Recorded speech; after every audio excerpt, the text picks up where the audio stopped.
I do, too. What? I know all right. But do you know what they do? Sure. What? Make you act funny. Yeah, well. Well, what? You know what kinds there are? Kinds of what? Drugs. I know. You know you can smoke them. Sure, like a cigarette. And you can take them like a pill, too. And you can sniff them. You can what? Sniff them. Smell them like a flower. Come on. It's the truth. And you can stick them in your arm with a needle. A needle? A big old needle. Not me, boy. What if you had to? Why would I have to? Because. Because what? Well, I mean, What? drugs are like that. If you keep bouncing that ball in the house, I'm gonna tell. Oh, all right. Come on, we'll build something.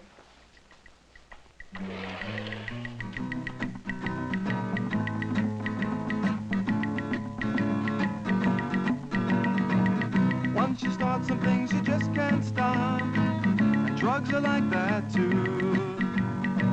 You pick it up and it's hard to drop. And drugs are like that too.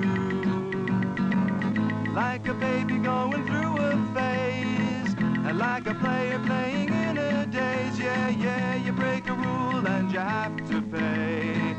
It may not hurt, but then again it may. Drugs are like that too, you know. Drugs are like that too, I know, no. Drugs are like that too. How come you know so much? About what? About drugs and stuff. Oh, a lady came to our school today.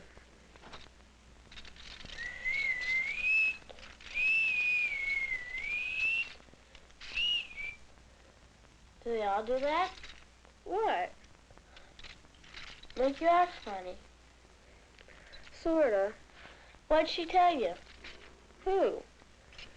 The lady. Oh, lots of stuff. Like what?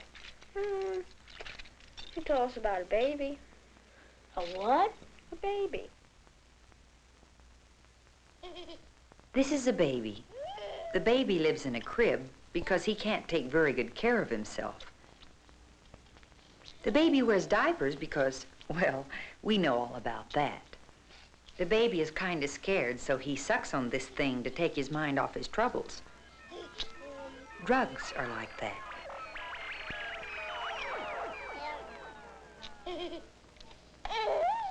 Uh-oh.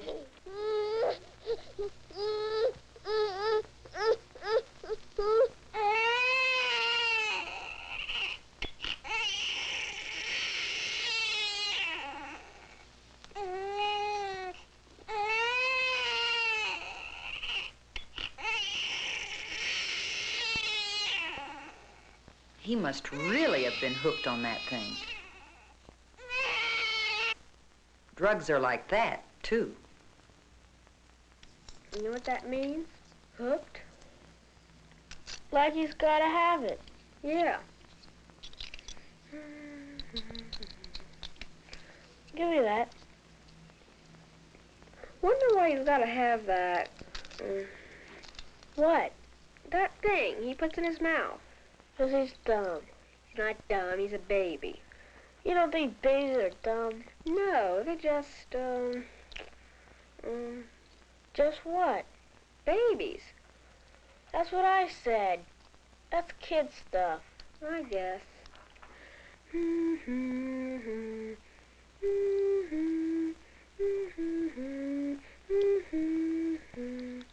What are you making? Something. What is it? A windmill? It's something. Is it a windmill? It's something. What else did she say? Who? The lady. Oh yeah. Did you ever step on a crack? A what? A crack. Step on a crack, break your mother's back. Step on the line. This is a sort of a game, not stepping on the lines and cracks. It's kind of fun. But if you play it long enough, it can get to be a habit. Drugs are like that.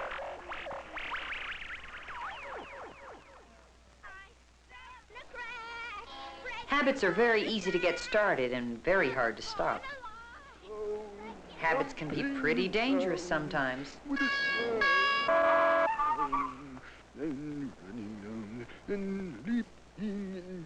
Habits can cost you a lot of money. In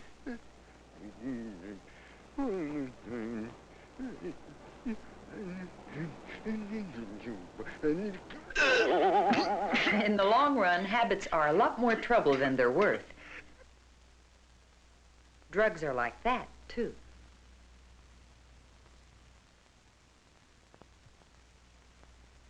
The lady said that habits were very easy to get started and very hard to stop. I could You could what? stop a habit if I had one. Don't you? What?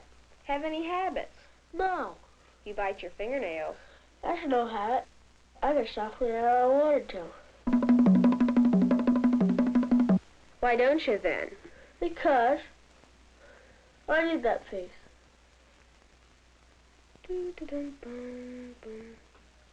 How about the way you fold your hair? What about it? That's a habit. Oh, it is not. You do it all the time. I could stop any time I wanted to. Why don't you then? Because.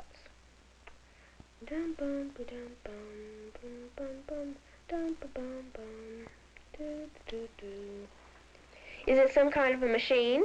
What? What you building? You'll see.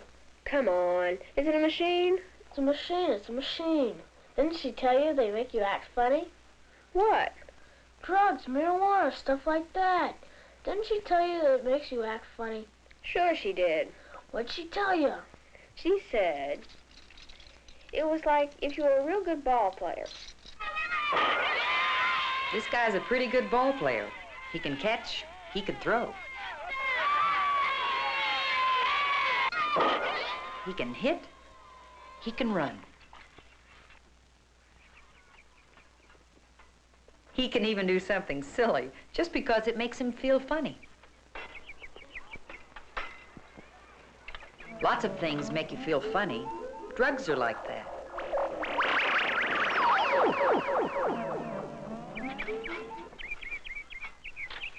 Of course, when you get to feeling that way, you can't do quite so much, and you can't do it quite so good.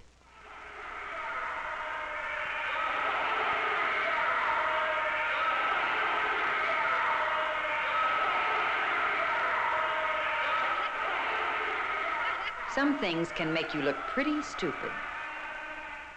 Drugs are like that, too. Why would he do that? Why would he do what? Get all funny, dizzy, and try to do something, like play ball. That's the thing. Suppose it was like a Like a what? like a habit, you know. You mean like the lines and cracks or something? Yeah, like that. Or that baby and that thing he sucks on? Yeah. Boy, that's dumb.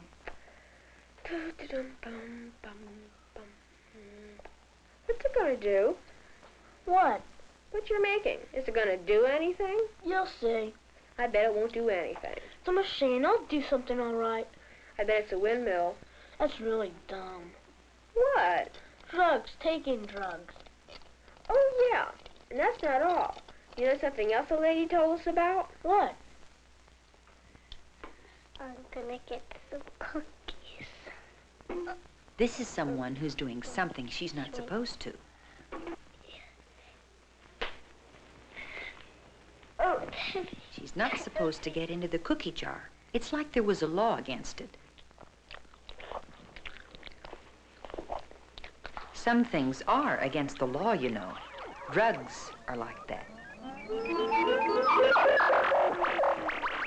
But go back and look at it another way. She's not supposed to go after the cookies.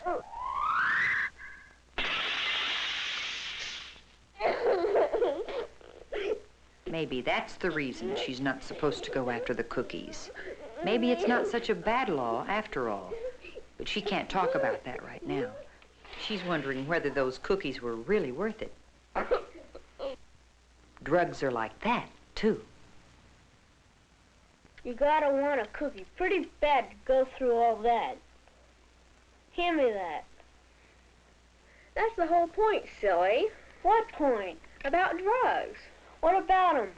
Like, if they get to be a habit, you can look silly and get hurt and get punished and everything. Dum bum. Mm-hmm. Do the bum. Bum bum. Mm-hmm. Are you gonna make it work? You'll see. Are you gonna tell me what it is? It's an internal motion machine. What's that? It's a machine, and it works, and it's perfect, and it just keeps on working. I thought it was a windmill. Yeah, well, it's not. What do you mean, hurt? What do you mean? You said drugs can hurt you. How do you know they can? How do you know they can't? How do you know they can? How do you know they can't? How do you know they can? Because that's what the lady said about the lake. What lake? This looks like a great lake to swim across. This looks like great water to dive in. This looks like a great rope to swing on. The whole setup looks great. But it can fool you. Drugs are like that. Never mind what they look like they'll do. It's what they might do you have to worry about.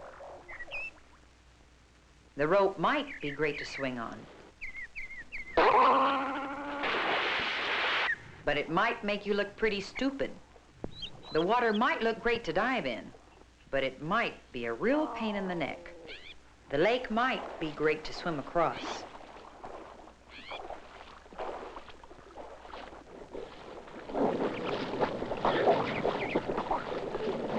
But it might be all she wrote. Drugs are like that, too. So they're not sure drugs can hurt you. They're not sure they can. So why do people fool around with them? Just dumb, I guess. Yeah.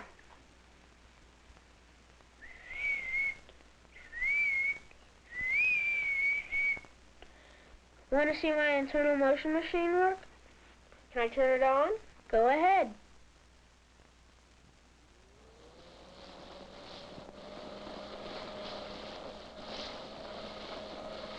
Boy, that's neat. It really works. Of course it works. I planned it all out. You were just lucky. What do you mean, lucky? Every single part is doing just exactly what I wanted it to. Yeah. You know what? What? People are like that. Who is? People. Us. We're like a machine. We take good care of ourselves, don't do anything dumb, and everything works fine. Yeah, I guess. What would happen if we made one little change, just for fun? Did what? Just tried one little thing, just for kicks. I don't know. Go ahead, try it.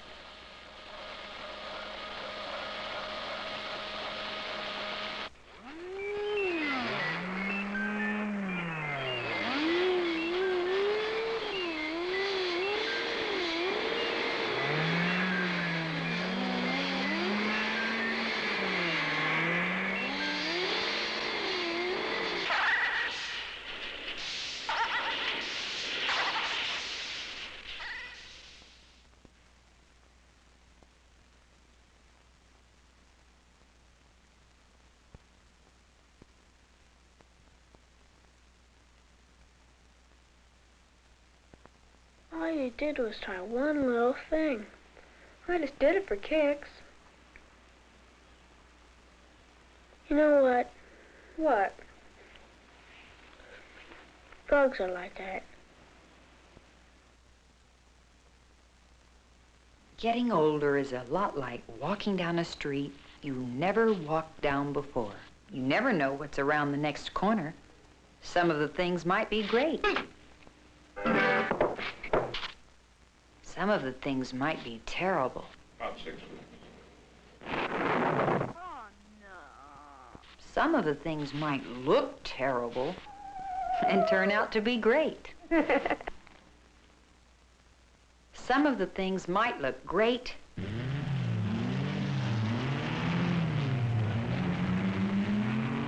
and turn out to be terrible.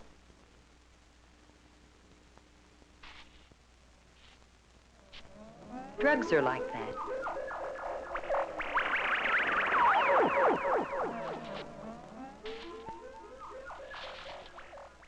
So, be careful turning corners.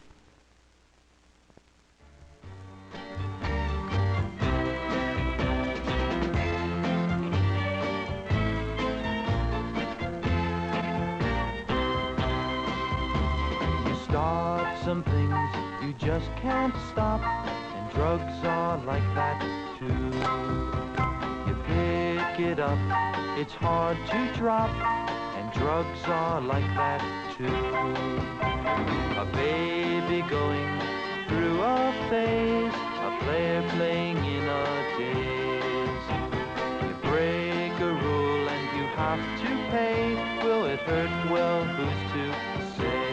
Singing, drugs are like that, drugs are like that, drugs are like that too. Singing, drugs are like that, drugs are like that, drugs are like that too.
Thanks, Don.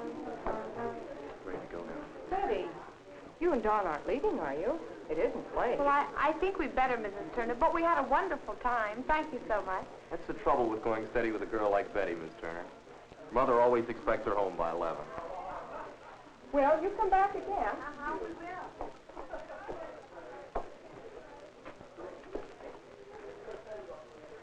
Good night. Good night.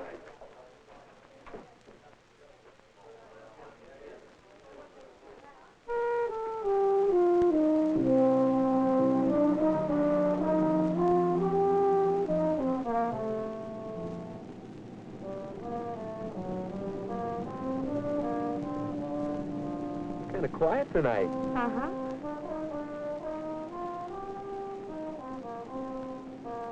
Don, Mm-hmm. you know, I've never felt about anyone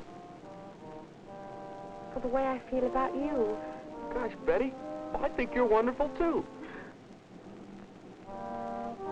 Hey, you better watch out. We're getting on the wrong side of the road. I better pull off the road for a few minutes. Oh, I have to be home by 11, remember? Uh-huh. Okay.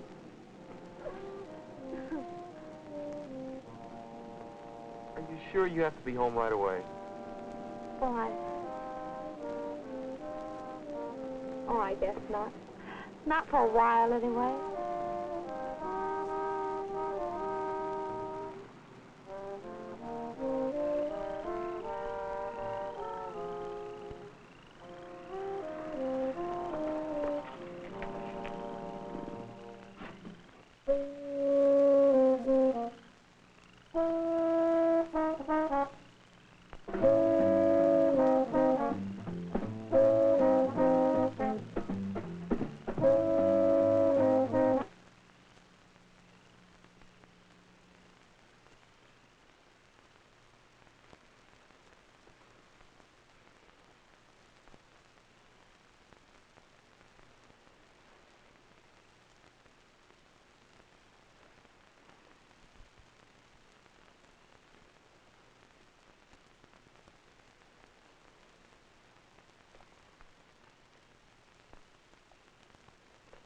Betty.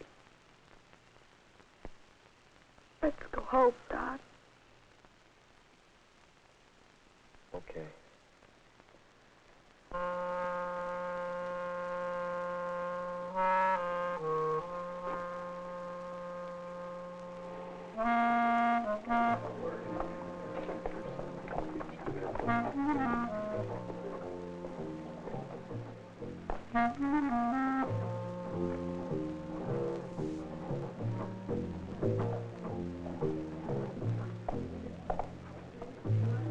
Hey, Don boy, what's the matter? Looks like you got deep thoughts. I was just thinking about something, Nicky, that's all. Just thinking.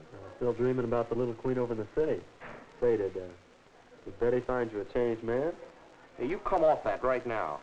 Listen, Betty's not that kind of girl, and you remember it. Oh, okay. Just forget I mentioned it.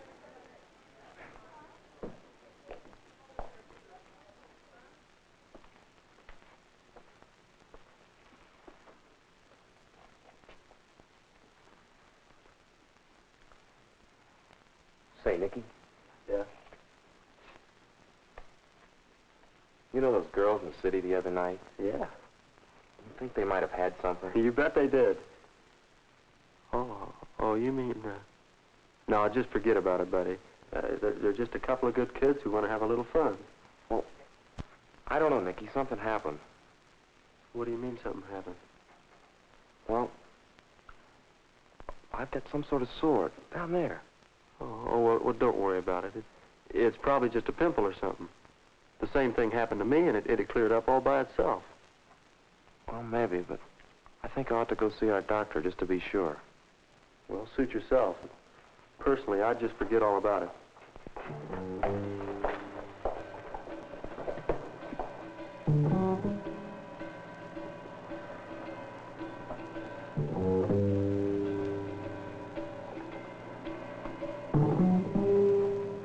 Well, there they are. Take a look at this.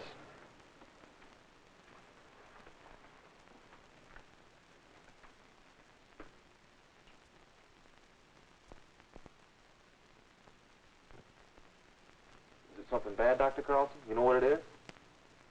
Well, there's no doubt about what it is, Don. Those little corkscrew things are the germs of syphilis. Syphilis? Gosh, Doctor, Now, take it easy. It isn't the end of the world for you. We can cure syphilis, especially if we find it in the early stages, such as yours. Are you sure it's syphilis, Doctor? The dark field examination is proof enough.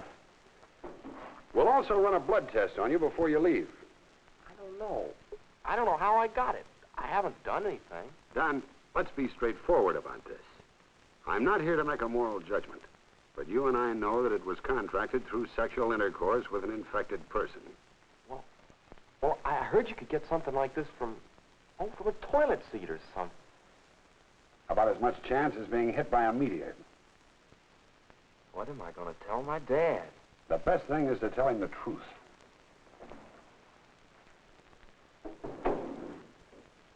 I'll talk to him if you want me to. Don, there's some things you should know about this disease of yours. Now, here we are. This is the sore you have, Don. It's called a chancre. It is usually painless. Sometimes it looks like this, and sometimes like this. When one of these appears on or around your sexual organs, you've probably got what we call primary syphilis. Boy, they're pretty awful looking. Well, now, actually, the appearance of a chancre is rather fortunate. Sometimes this sore does not appear, or is so small that you wouldn't notice it. And when that happens, the disease might go unnoticed for years. Well, what happens if you don't find it right away? Well, the results can be tragic in many instances. Syphilis can cripple you, blind you, destroy your brain. Of course, it may kill you eventually. Well, you did say it could be cured, though, especially in an early case like mine. Yes, in the stage you have, we can knock out the spirochete in a hurry. Spirochete? What's that?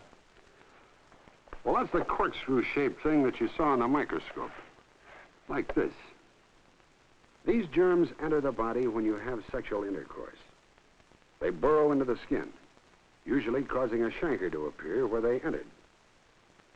They work their way into the bloodstream, and the chancre on the skin disappears. Now, that happens to quite a few people who think they're all right after the sore clears up. Now, Don, I'll have to have the names of the girls you've had sexual relations with. And naturally, this is confidential. Well, there haven't exactly been dozens. As a matter of fact, I know exactly where I got it. There was this one girl over in the city, Barbara Myers. Well, now tell me everything you can about this girl, Don. You see, the health department over there will want to contact her to see that she's examined and treated before she gives the disease to someone else. I'm afraid I don't know her address. As a matter of fact, I'm not even sure that's her real name. Anybody else, Don? Well, no, sir. Just that one girl. Are you being honest with me, Don? I told you, there was this one girl over in the city. That's it. Now, look here, son. I've admired your courage for coming in here and facing up to the facts. But you get it through your head that you're dealing with a deadly disease, not some common cold or a case of the chicken pox. If you think you're doing some girl a favor by protecting her good name and reputation, you're wrong. You're terribly wrong. I've said all there is to say. There is no other girl. All right. If there's no other girl, we'll leave it at that. But before we do, I want to show you something. Now, come here. I've showed you the symptoms of syphilis as they appear in the male. Generally, the chancre appears on or around the external sex organs. Men and boys who contract syphilis have a good chance of spotting it when the danger signal appears. With a girl, however, it's not quite as easy. You see, a girl could develop a chancre way up inside like this and never know that she had syphilis. Of course, if she's lucky, it'll appear out in the open like this. Now, we don't have to worry about this, do we, Don? You say there's no other girl who might have become infected by you. Even if a girl had it and didn't know it, she'd find out, wouldn't she? I mean, there'd be other signs. Yes. Yes, sometimes there are other signs. In the secondary stage, a few weeks or months after the primary chancre disappears, she may develop a sore throat. Patches of her hair may come out. Or her skin may break out in a rash like this. Then again, the symptoms of secondary syphilis may be so slight that they go unnoticed. If she doesn't go to a doctor, or if a doctor isn't looking for syphilis, it may never be detected. You see, the secondary symptoms, like the primary chancre, also will disappear even without treatment. Well, you'd find it for sure when you had a blood test before you got married. They'd discover it there.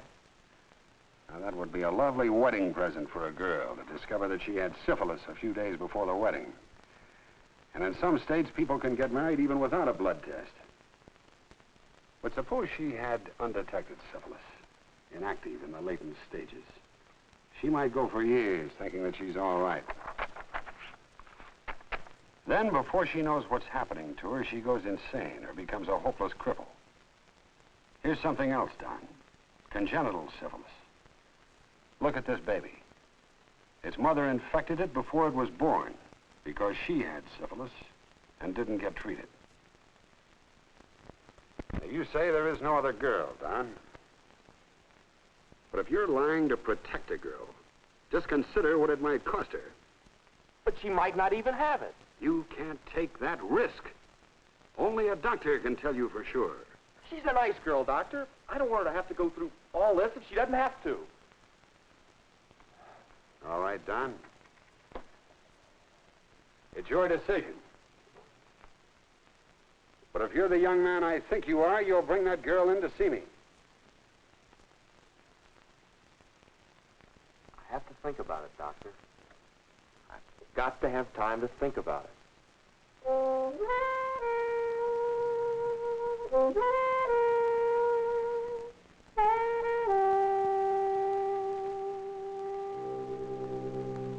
She might not even have it. Only a doctor can tell. You can't take that risk.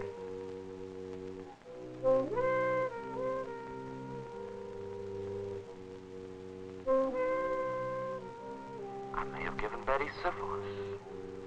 Syphilis.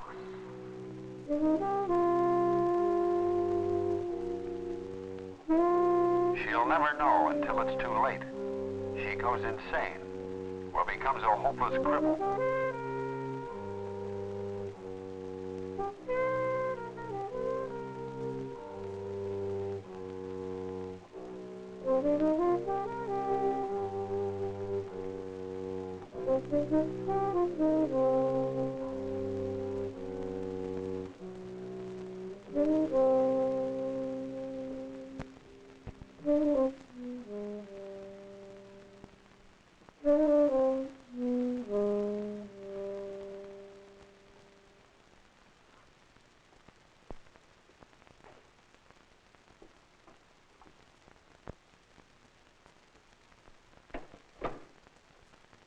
Now, there's something I want to tell both of you.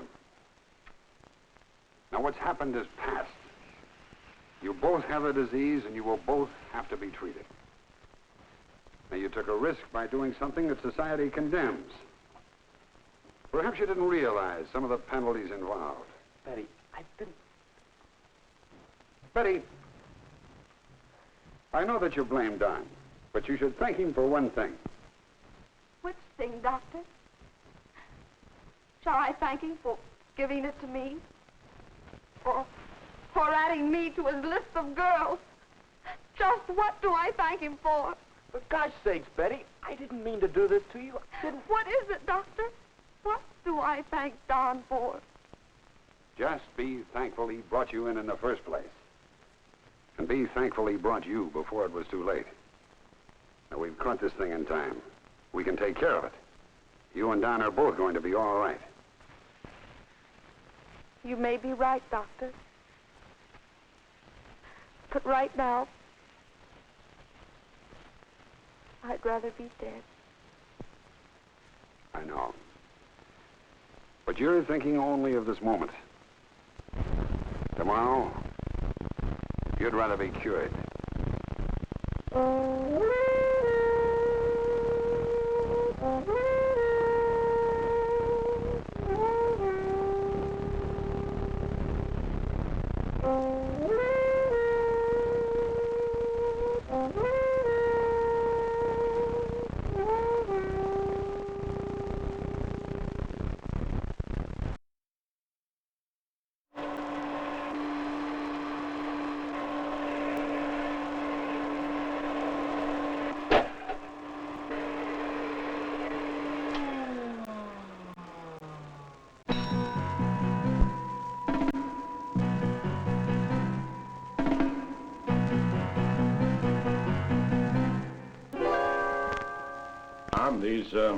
These are yours? Yeah, they're mine. Oh, Tom, how could you? Like all too many of his contemporaries, Tom is experimenting with something he knows little about which too little is known by anyone. Marijuana. It's a scene which must have times, in countless ways, all equally heartbreaking. The father-son confrontation. Mom smokes like a chimney. And you have a drink every day and smoke too. It's not the same. Why not? It's easy for you to stand there with a cigarette in one hand and a drink in another and tell us not to blow pot. Have you really considered all the consequences? There's not a shred of evidence that marijuana is any worse than nicotine or alcohol. You can get cancer. Your liver can rot away. Well, you're right. You rather look down on my generation for getting hung up on smoking and drinking, knowing it's bad for us. You think we're stupid. Maybe you're right. But does that make your generation so all-fired smart for getting hung up on grass? You can be harmed by that, too. Or do you have double standards when it comes to our smoking and drinking and your blowing pot? Pot isn't bad for you. Oh, isn't it? How do you know?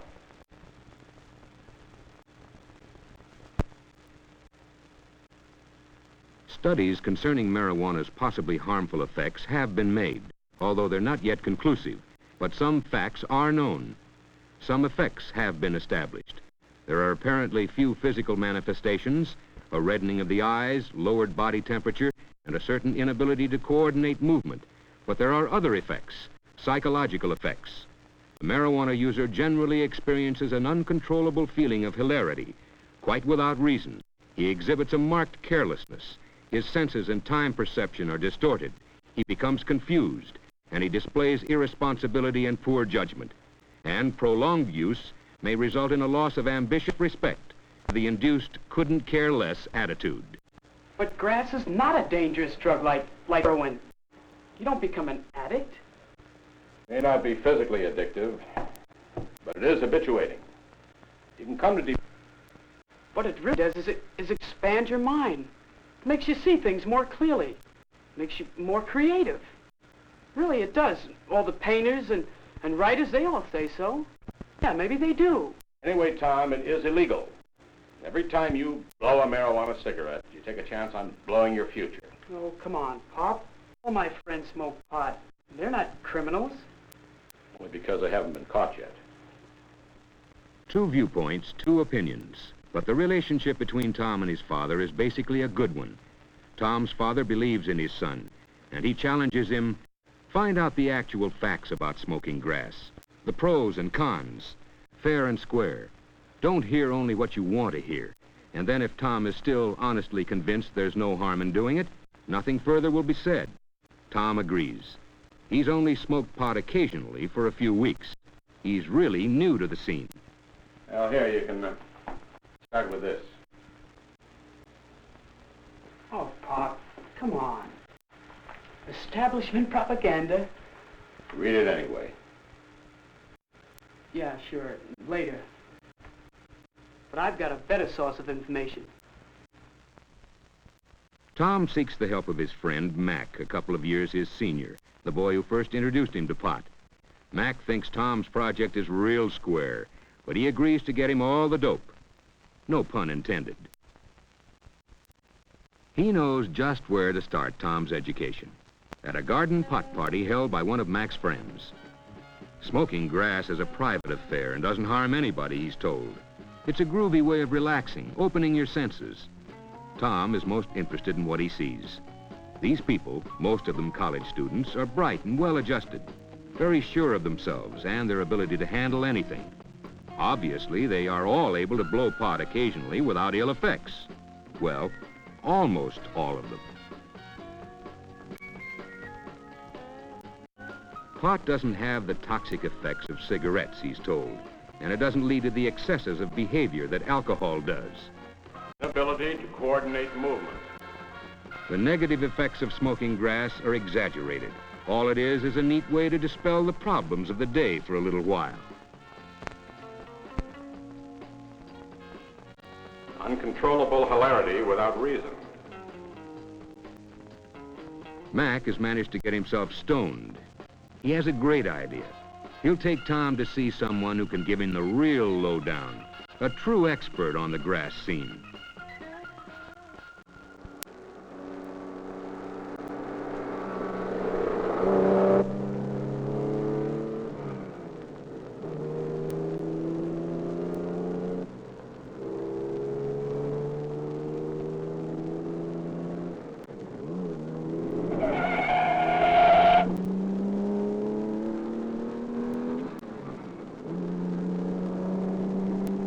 Irresponsibility and poor judgment. Where's your head? Quit bugging. Nothing happened.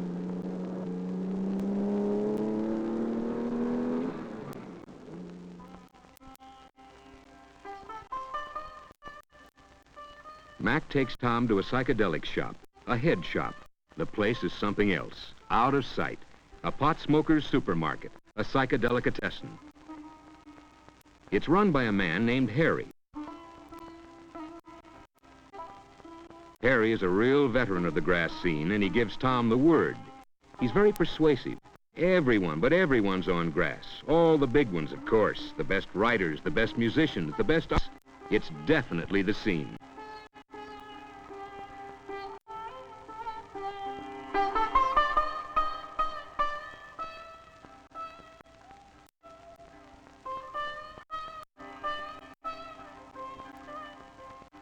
Tom is impressed with the imaginative, creative posters displayed on the wall.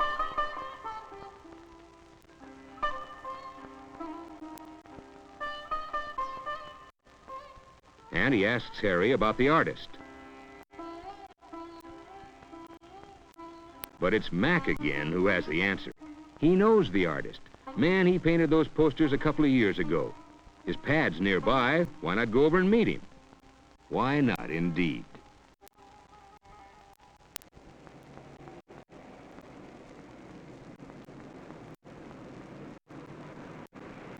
Hey, man, got any spare change?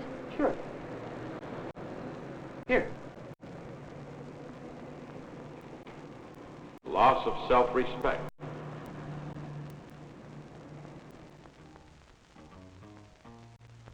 Waco, the artist, is pleased and flattered at the visit and lights up a joint in honor of his visitors. Sure, he blows pot. Has been for years. It's great, man. Enhances the senses, opens your mind, stimulates real creativity. Those conventional posters of the old days were just so much junk, Waco tells them. His real inspirations come to him now when he's stoned on grass. This new work, now that's out of sight.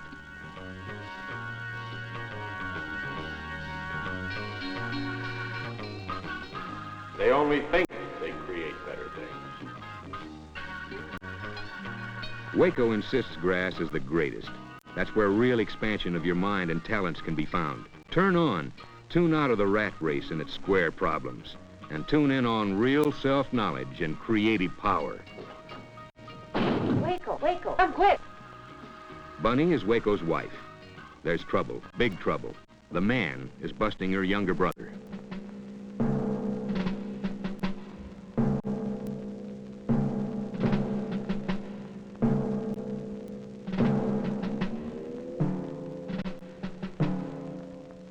It's grass, all right. Bunny's brother, Jim, had been observed getting it from a known dealer. The officers caught up with him and placed him under arrest. It's still illegal. You take a chance of blowing your whole future.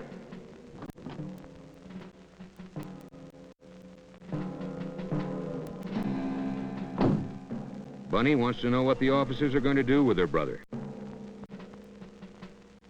The officer explains that Jim and the evidence found will be taken to the police station. She can get all further information there. Tom is impressed with the calm efficiency of the officers and the compassion they show for Bunny. They never lose their cool, even in the face of verbal abuse hurled at them by some of the onlookers.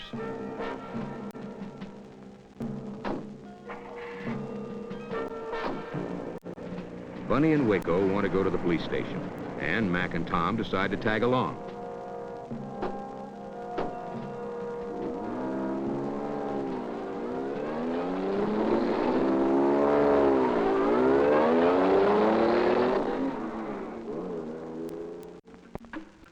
At the police station, while Waco's talking to the desk sergeant, Bunny's worrying about her brother. He knew he was taking a chance on that pickup, she says, but he just had to have his grass. Not physically addictive, but habituating. You get to depend on it psychologically.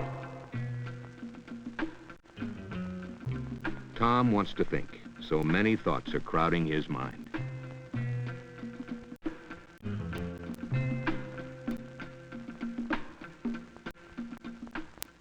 Marijuana, cannabis sativa, or Indian hemp, weed, grass, pot.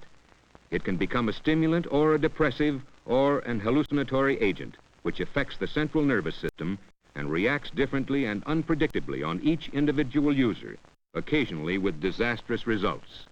Tom has company. A police officer has noticed his interest in the display. Does he have any questions? Well, Tom is out after information, pro and con. What are the facts, he asks. Easily, with friendly informality, the officer speaks to Tom. No lecturing, no sermonizing. Pot smoking, quite apart from being illegal, is a problem.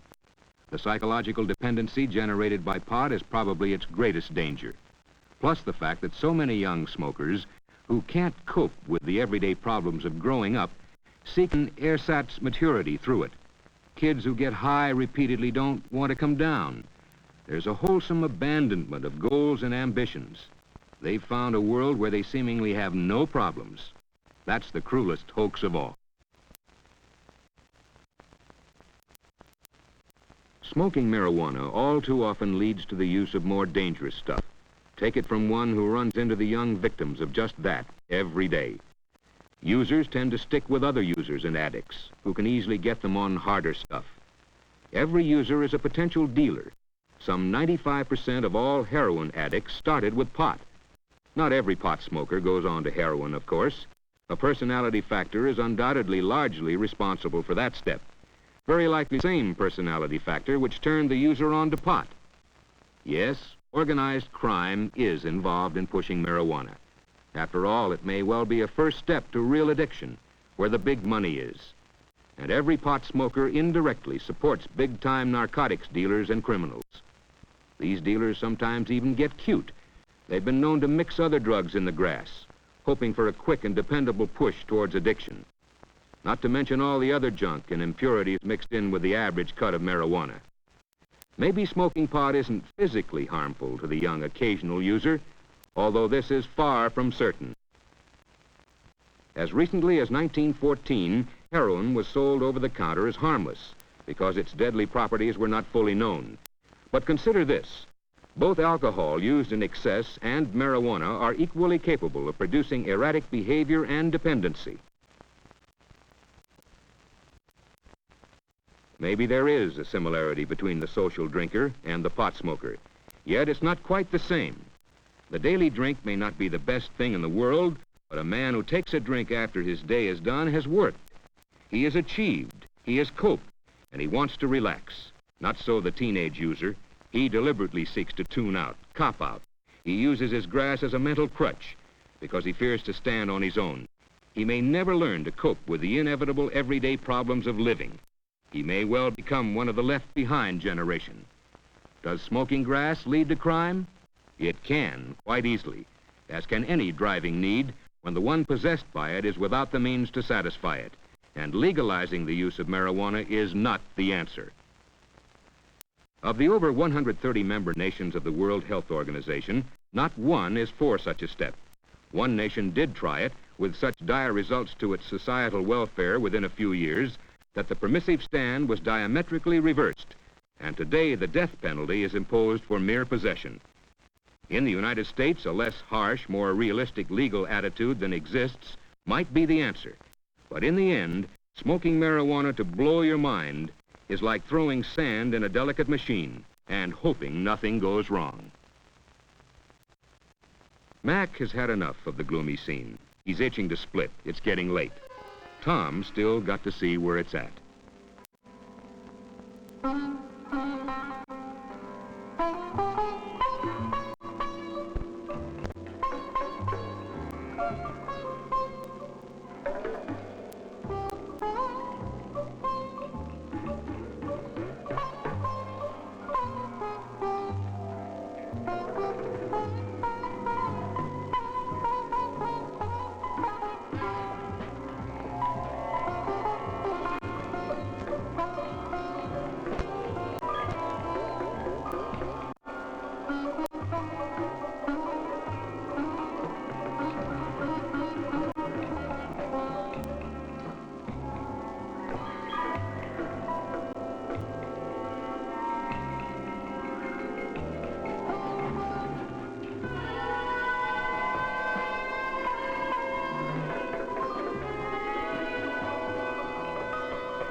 It may be a first step.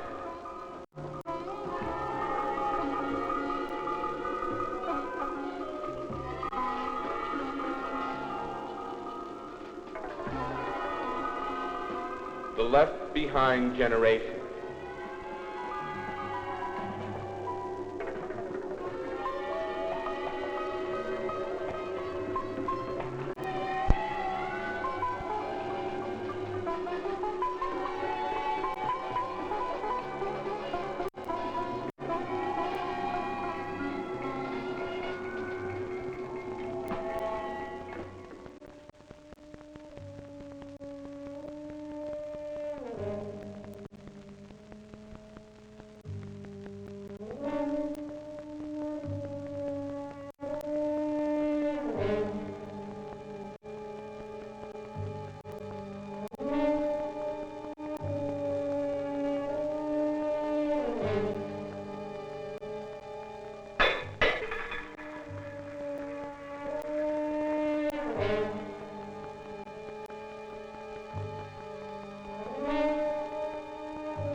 It can lead to crime.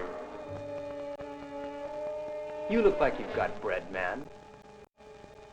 Give.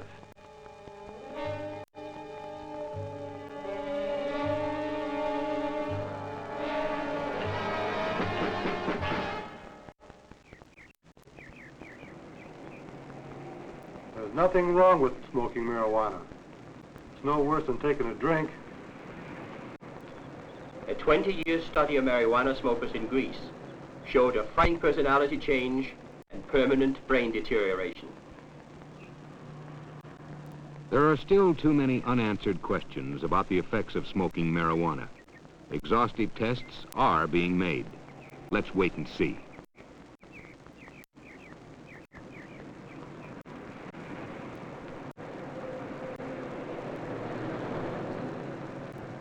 Man, you look uptight.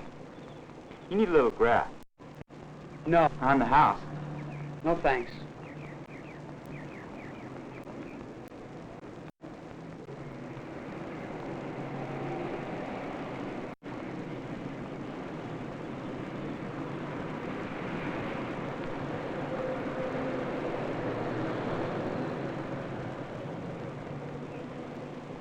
He's just a kid. He's old enough to have a buck. He's old enough to blow pot. It's easy money, man.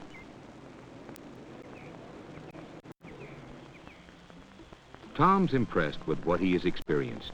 Nobody of the establishment lectured him, just gave him straight facts. Only the pot smokers seemed obsessed with the idea of turning others on. One afternoon, Tom again has a talk with his father. He's looked at both the pros and cons of blowing pot. He's not convinced that grass is all that harmful, but there is room for a lot of doubt. Why don't we wait and see? There's a lot of testing to be done before we'll know all the facts.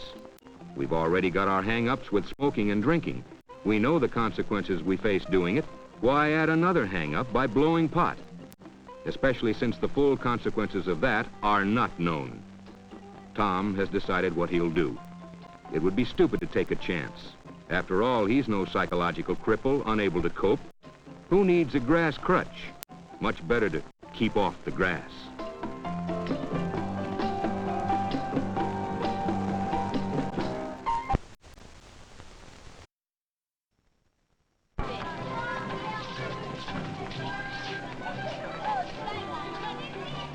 Hi, John. Hi, Eugene.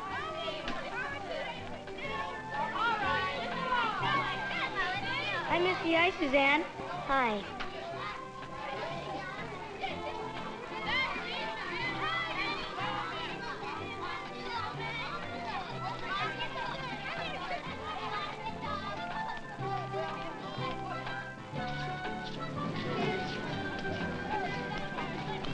Hey, look! They've been digging! Let's go! All right, let's go! Look out! That could be dangerous!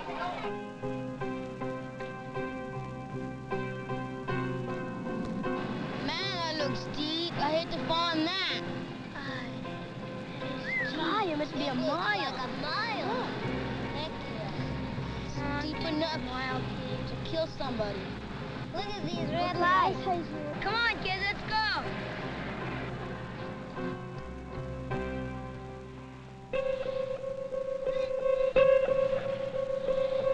Come on, Dale. Come on. Hey, Dale, come on.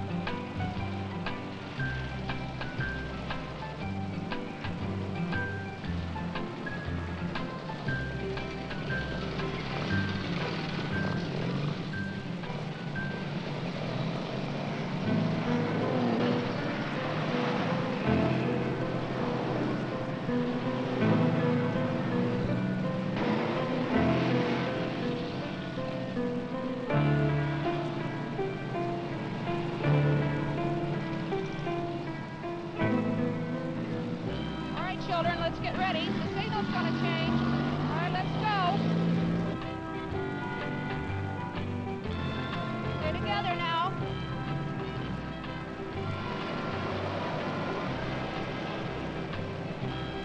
Stay together.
Do you know these people? They're strangers, aren't they? Do you ever think about strangers? Every day you see lots of people you don't know. Now, some grown-ups see you, but most of them are too busy. Sorry. They just don't notice you at all.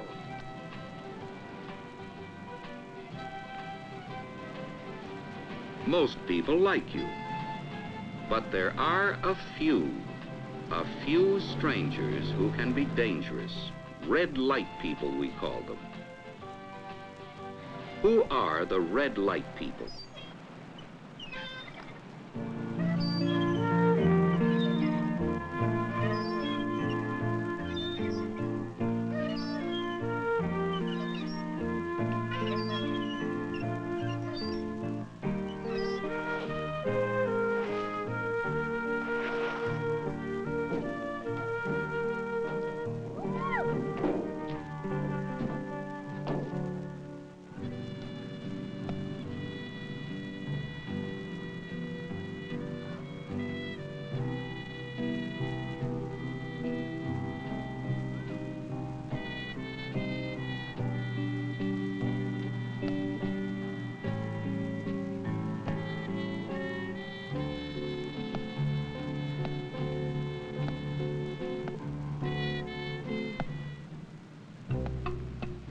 Sorry, mister.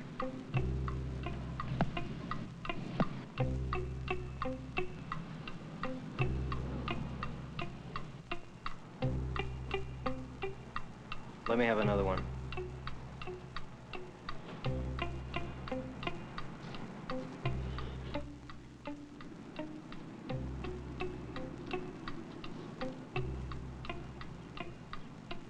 Hi, you here with your mother and dad? No, they're gonna pick me up in a half an hour. Sure is warm today. You want to share an ice cream with me? You don't mind if I sit here as long as you're all alone. Gee, I don't know him. Why is he giving me ice cream? Be careful. It looks dangerous. You don't mind if I sit here as long as you're all alone.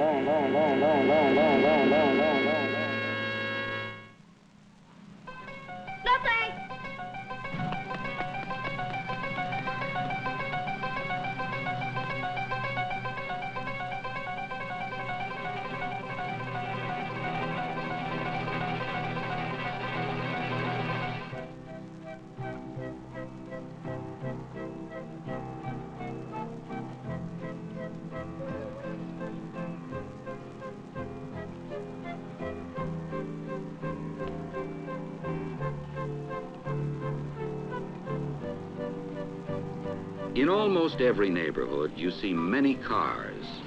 You look out for them. They look out for you. But there may be one special car that's out looking just for you.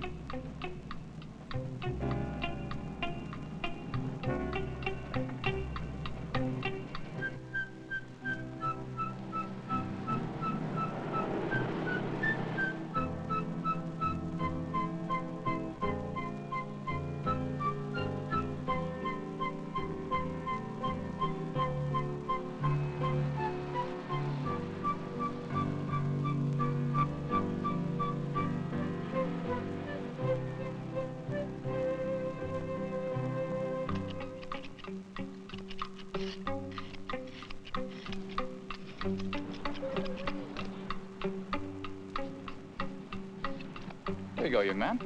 Thank you. All right.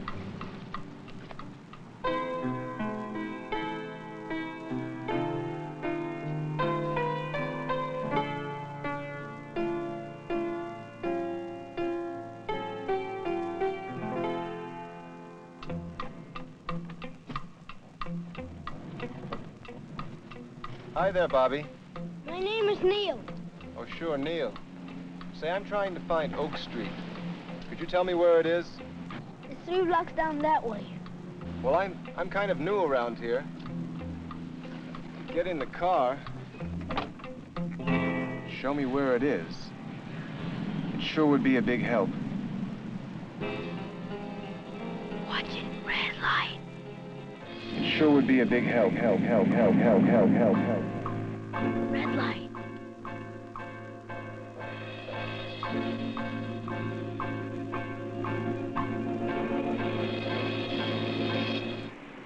It's that way! Run!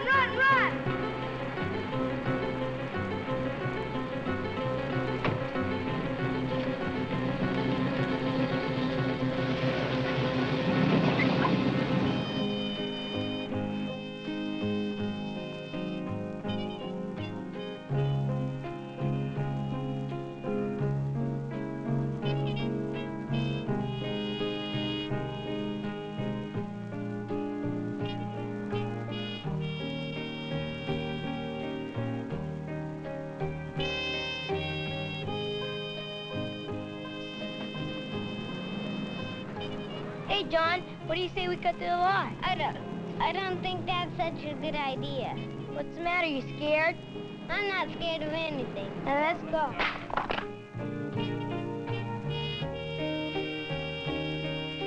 Hey, this is neat.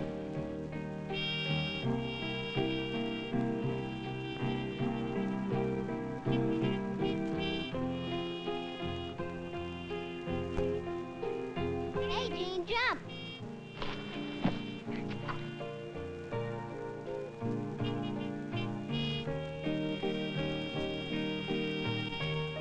Hey, John, come here.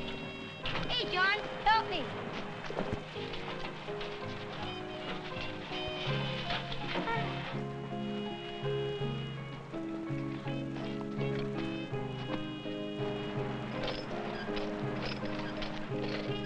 Here, John, push it.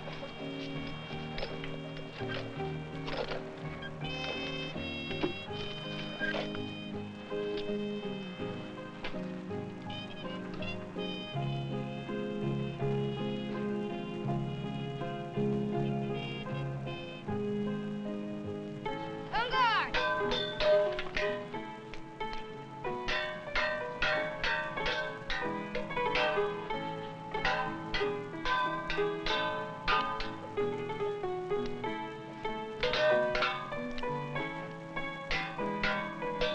Okay, John, you win.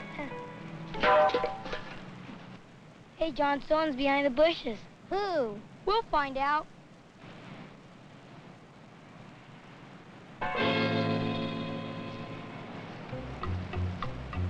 Hi, you fellas seem to be having lots of fun. Why don't you come on over and have something to eat with me?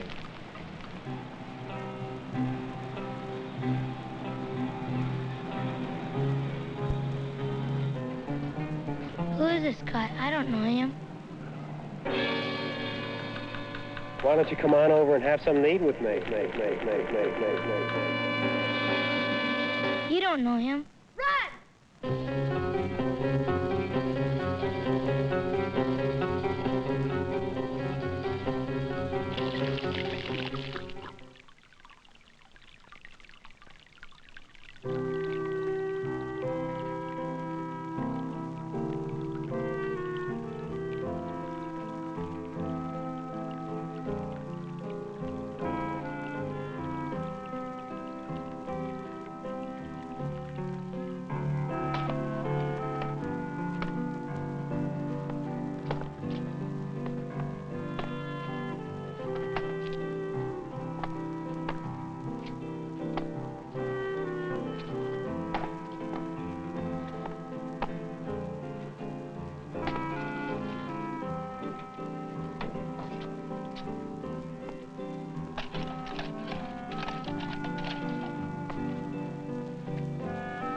Okay, Jimmy.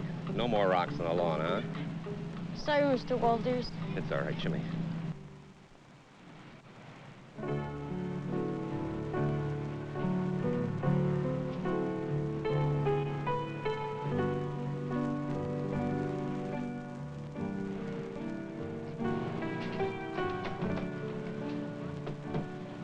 Mom.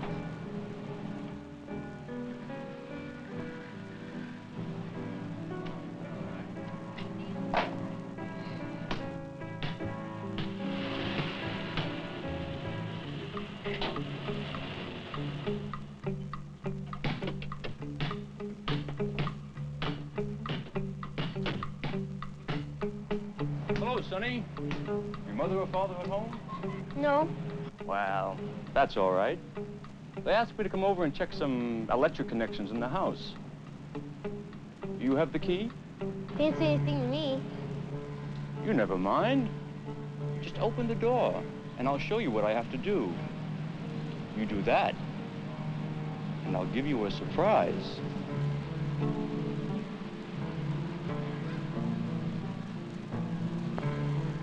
Red light. Look out.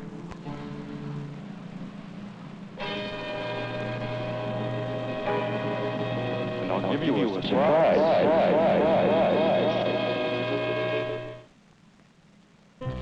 No.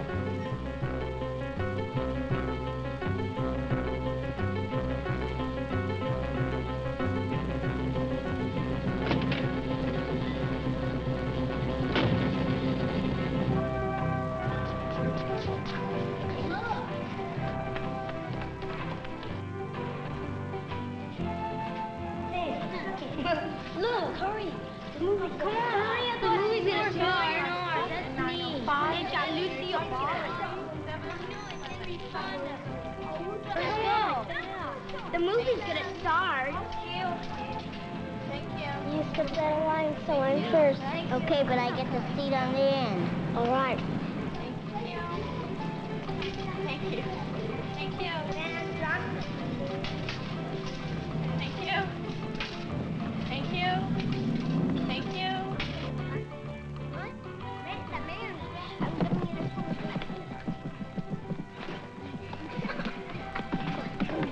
The movie started.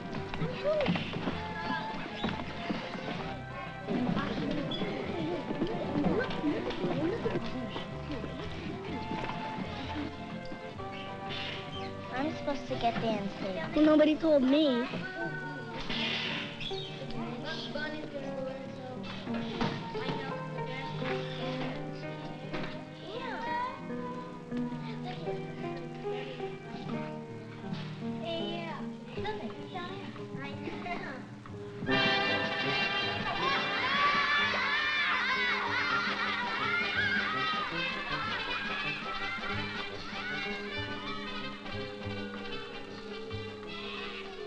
Would you like to share my popcorn with me?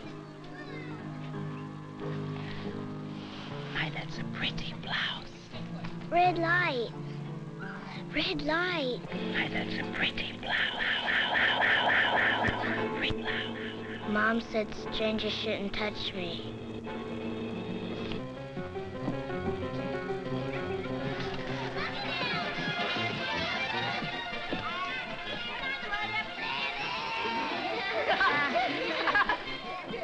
Sit here, Suzanne. Throw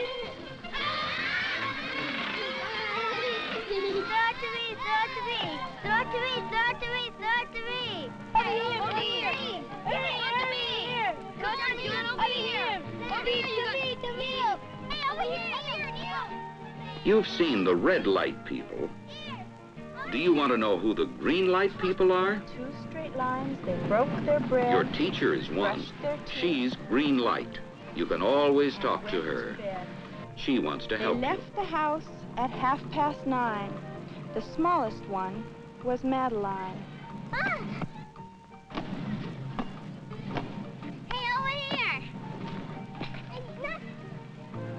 Come on, throw it here. Just having such a good time, I hate to break it up. Oh, I know, but I hope you can come back again tomorrow. And your parents. They want to help too. If anyone ever bothers you, tell your mom or your dad right away. Have a good time? Yeah. Good. Would you like to go shopping with us? We can come back to the park tomorrow. Okay. Come on, over here.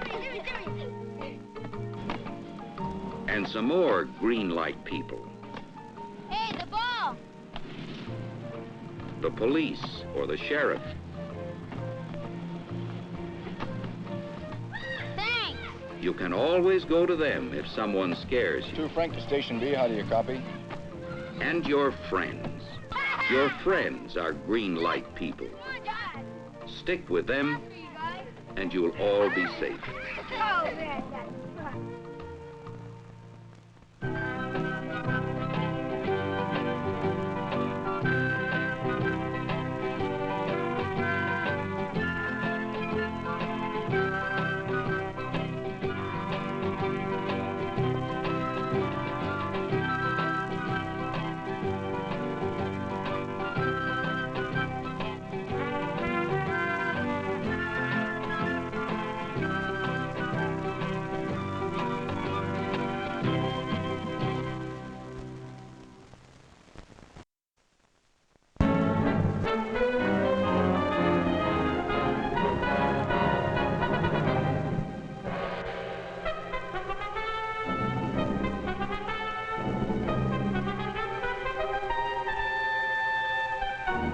I guess you've seen that sign enough times, haven't you?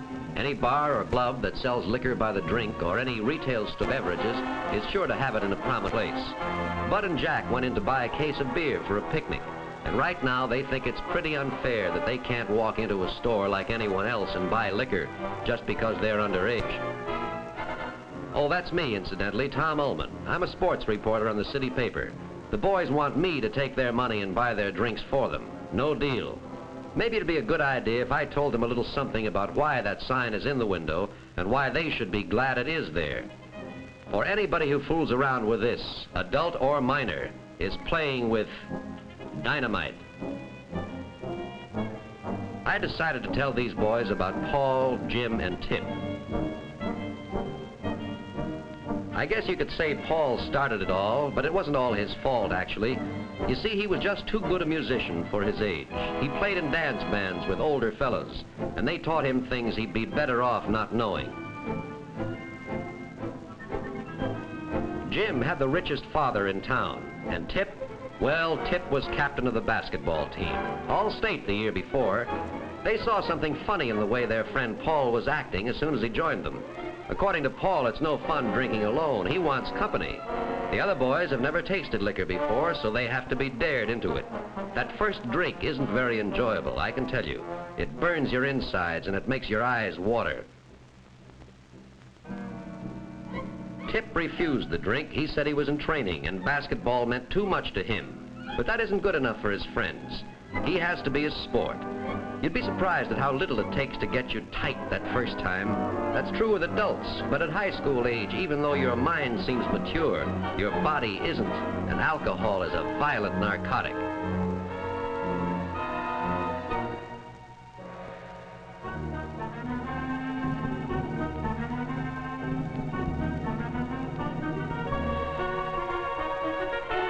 Ever wonder what alcohol does to the human body, aside from making the owner of it act like this? Well, let's take Paul as an example, since he started all this anyway. Anthropologists say that what distinguishes man from the lower animals is his power of reason, a power found in the portion of the brain called the frontal lobes. Well, when a drop of alcohol gets in the blood, that's right where it heads for, the frontal lobes. Almost as if its aim in life was to transform man back into an animal, to take away the reasoning powers and self-controls, or to use a highbrow word, inhibitions that make that human society possible.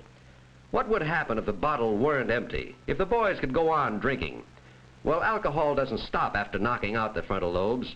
It starts in on the whole nervous system and eventually affects every function of the body. How much alcohol does this take? Well, suppose there are 3 or 4 drops of alcohol for every 1,000 drops of blood. Then the drinker looks like this, only half conscious, hardly able to stagger, hard to breathe. If he keeps on drinking and the concentration reaches 4 to 5 drops, he ends up like this. And that's fortunate in a way, because if he was able to lift his hand for another drink, the undertaker would have another customer. You see, all it takes is 5 drops of alcohol for every 1,000 drops of blood, a half of 1%. And brother, you're a dead duck.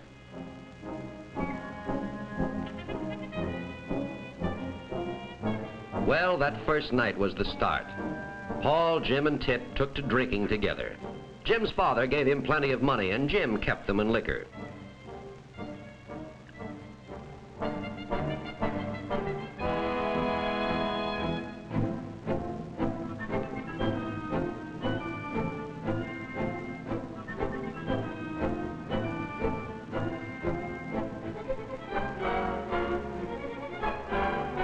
Fortunately, a patrol car spotted Jim going through a stop sign, and he is picked up on suspicion of drunk driving.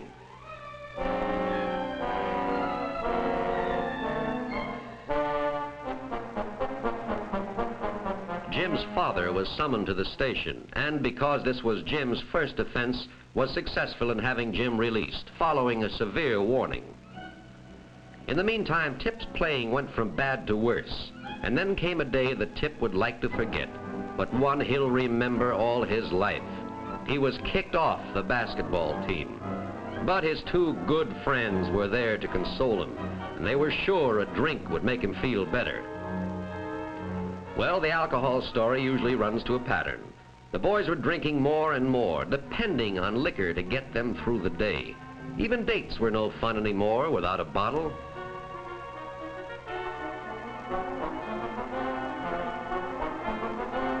Naturally, what the waiter is doing is reminding them that he has a sign in his front window, too. We do not serve liquor to minors. But Jim had thought of that.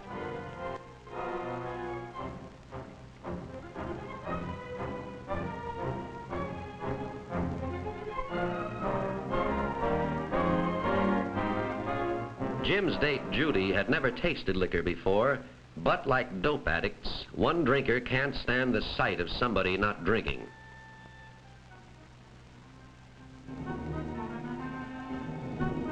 And soon, Judy catches the spirit of the thing.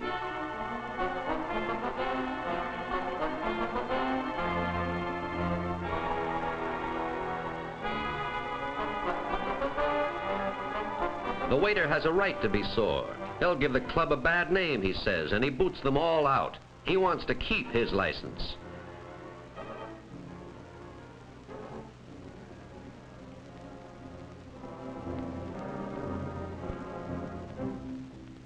The boys can't understand Judy. Only 2 drinks and look at her. But it's really very simple. Tolerance for alcohol varies from person to person. Judy is one of those on whom it acts like a deadly poison.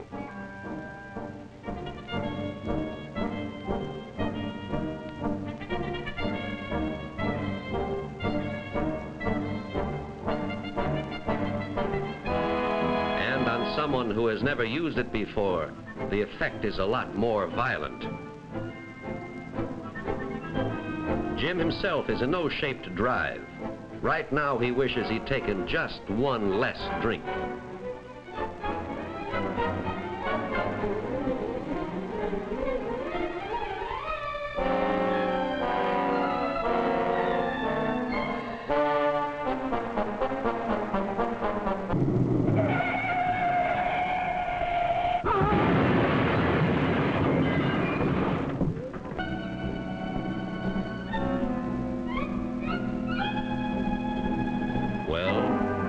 Result. Just another victim of a drunk driver. One of the estimated 10 to 20,000 last year alone.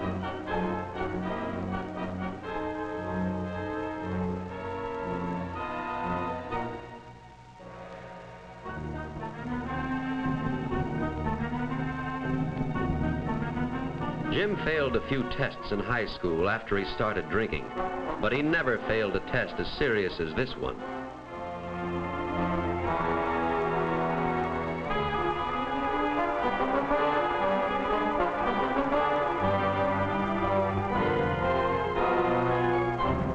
Jim went to jail with plenty of time to think.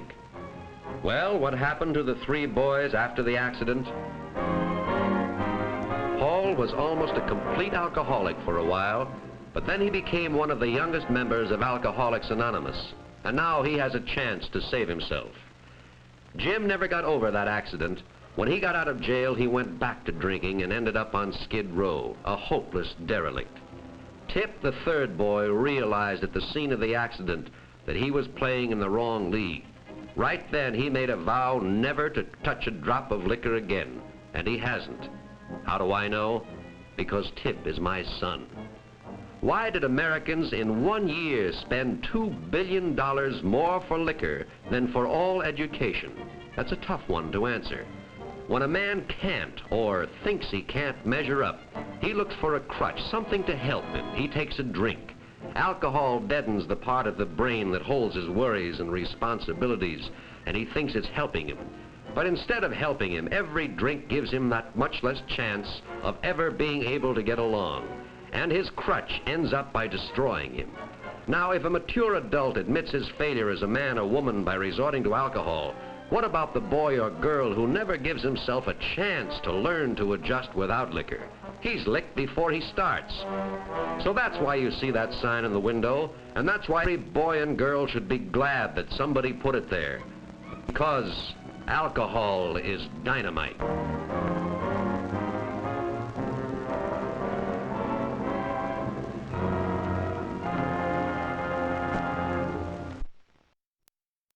Today, everybody tells us we should talk about sex to our children, but nobody tells us just how. I'm a coward when it comes to talking about sex with my children. A few bad starts have scared me off completely.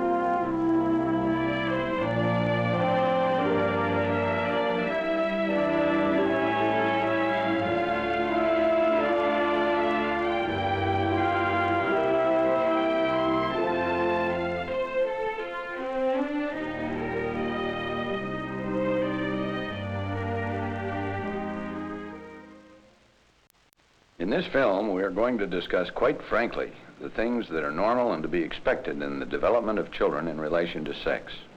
Some of you may become somewhat uncomfortable as parts of this film unfold, but I think if you listen carefully, you will agree that the concepts will contribute to the rearing of a mature person who has a healthy, responsible attitude toward the sexual side of his life.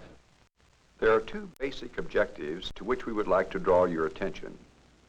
First, note the many things that you should not do because they can be damaging to a healthy attitude. Then note the positive things that can be done to put sex in a proper perspective. Unless you're an extremely unusual audience, you will welcome some of this help, because most people, parents or young people who are concerned about their own attitudes, have not in their own lives had the opportunity to gain this kind of insight. I never had a good enough understanding myself to really explain things. I don't even know at what age to start. When should I begin?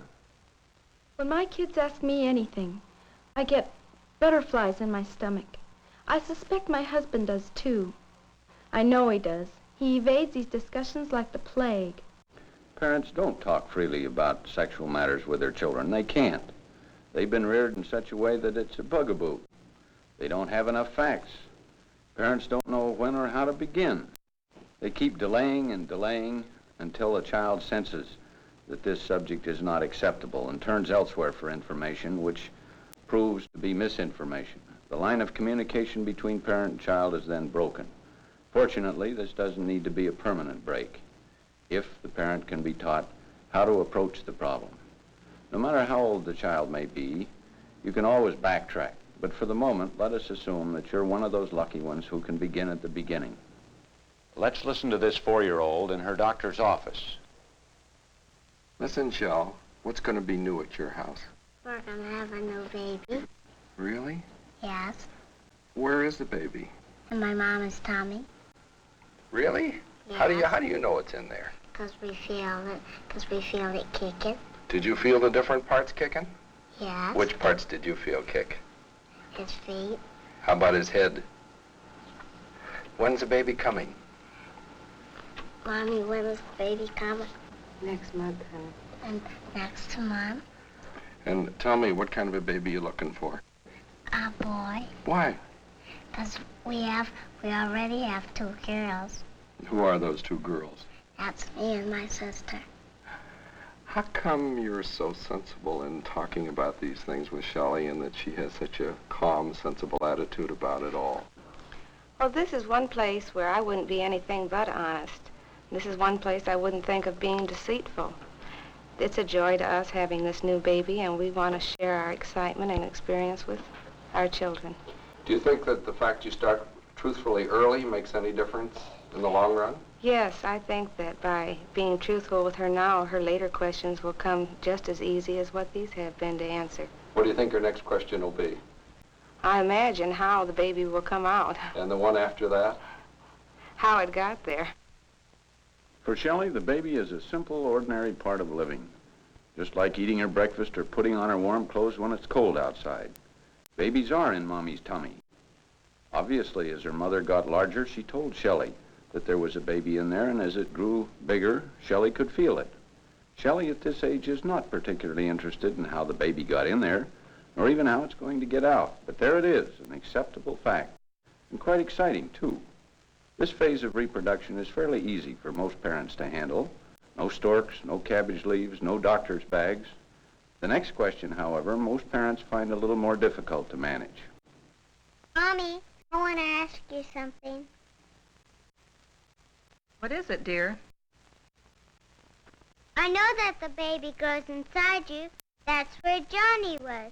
But he seems so big. What I wonder is, how does he get out of there? Your belly button? It's too small. Mary, the baby doesn't come out of your navel. Let me tell you how it is. There's a special opening just in front of the place where you have your BM.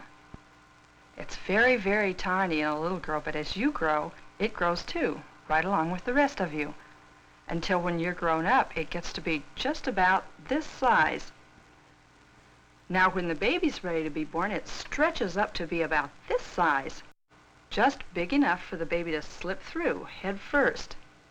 Then after the baby's born, it goes back to its regular size. You remember how big my tummy stretched when the baby was growing in there? And now, see, I'm flat again. I'm back to my regular size. Do you understand? Yes, I think so. But if I forget it, you can always tell me again. Maybe when Tabby has her kittens, you can see how they come. I like that, but there's something else. How did the baby get started in there? The special opening that little girls have, the one I told you about, has a name, the vagina. Now, you know that little boys like our Johnny have a penis. You see his penis when we change his diapers. When a boy grows up and is ready to be a father, he is able to put his penis into the vagina, that special opening that mothers have. And when he does this, he can plant the seed that starts a baby to grow. Mary's last question is one many parents have trouble fielding. You notice that the mother is giving clear, direct answers within this child's ability to understand. Surprising as it may seem in our sex-geared culture, children who have had a matter-of-fact approach to this subject have no more curiosity about this than many other interesting things. Curiosity is a normal thing. When this young man plays with an alarm clock, his grandmother happily envisions a budding engineer. When he scribbles with a crayon, she wonders, do we have a great creative artist here? But examining the alarm clock and scribbling with a crayon are just evidences of normal curiosity. And examining body parts, including his genitals, is not significant either. We've all experienced curiosity about ourselves and the opposite sex. Who hasn't? It's all part of growing up. Jimmy, what's this? A ball. And what's this? A doggy. And a doggy. And what's this, Jimmy? My baby's sister. There's no question in this youngster's mind about the presence of a young lady in the household. And our Mary, who inquired so naturally about how the baby got out, may not have absorbed all the discussion, but she's satisfied for now and perhaps even a little bored. The important thing is that she knows she can come back for further information whenever she wishes. If a child does not raise these questions, as Mary does, by the time she's 7 or 8, she may be a bit reticent, and perhaps the parents should take the initiative. We have talked about the importance of answering the questions of the curious child. Equally important is how we react to his behavior. As children get a little older, there is a behavior pattern that is common to almost all boys and a large number of girls. I'm referring, of course, to masturbation. Let me at this point make a clear-cut scientific statement. Masturbation is not harmful. The young child often plays with his genitals, and after puberty, masturbation is a common release mechanism for the sex drive. Growing boys will either masturbate to get rid of this energy or have a nocturnal emission, the so-called wet dream. Since sexual fantasies or dreams often accompany these experiences, the teenager will sometimes feel guilty or ashamed. What he needs right then is reassurance from his parents that they know these things happen and that the experience itself is not harmful to health or to normal growing up, not important at all. It should be viewed as just a passing phase. Parents are very wrong who add to guilt by terrifying the teenager with fables and myths or by giving the impression that the genital areas are evil or taboo. These misstatements and misconceptions are the real dangers. Let us take a look at how these wrong attitudes toward the genital organs are formed early in infancy.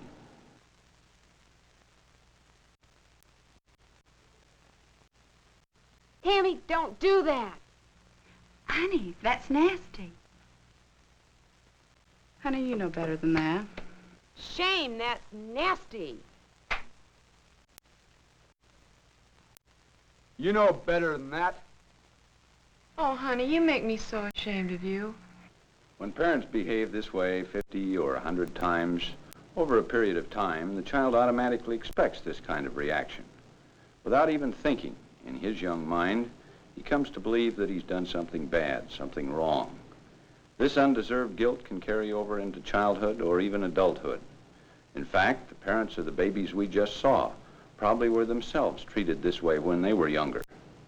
The child's whole attitude towards sex, then, is built on the premise that there is an element of badness in it. He can't help himself. He has been trained this way, and it's been built into his conscious and his unconscious before he was even aware of what it meant. This will have a profound effect on his feelings as he begins to mature, and especially when he reaches adolescence. Every so often I get a strong sex urge, and the only way I can take care of it is to masturbate. And when I do, I feel awful. It's just like I've committed a crime or something. And it worries me, and I say, well, I won't do it anymore. And when I do, it goes away for a while, and I come back and do it again. And when I do control myself for a while, I end up with a wet dream. George, I'm really pleased that you can tell me about this. Perhaps it's because we've known each other for so long. You know, you really don't need to be upset about this. Actually, the main thing that concerns me is that it has you upset. You know, this attitude goes back to when you were little. You probably don't even remember when you got these ideas, but obviously they're quite firmly planted in your mind. The only thing I can tell you as a doctor is that what you're doing is just part of growing up.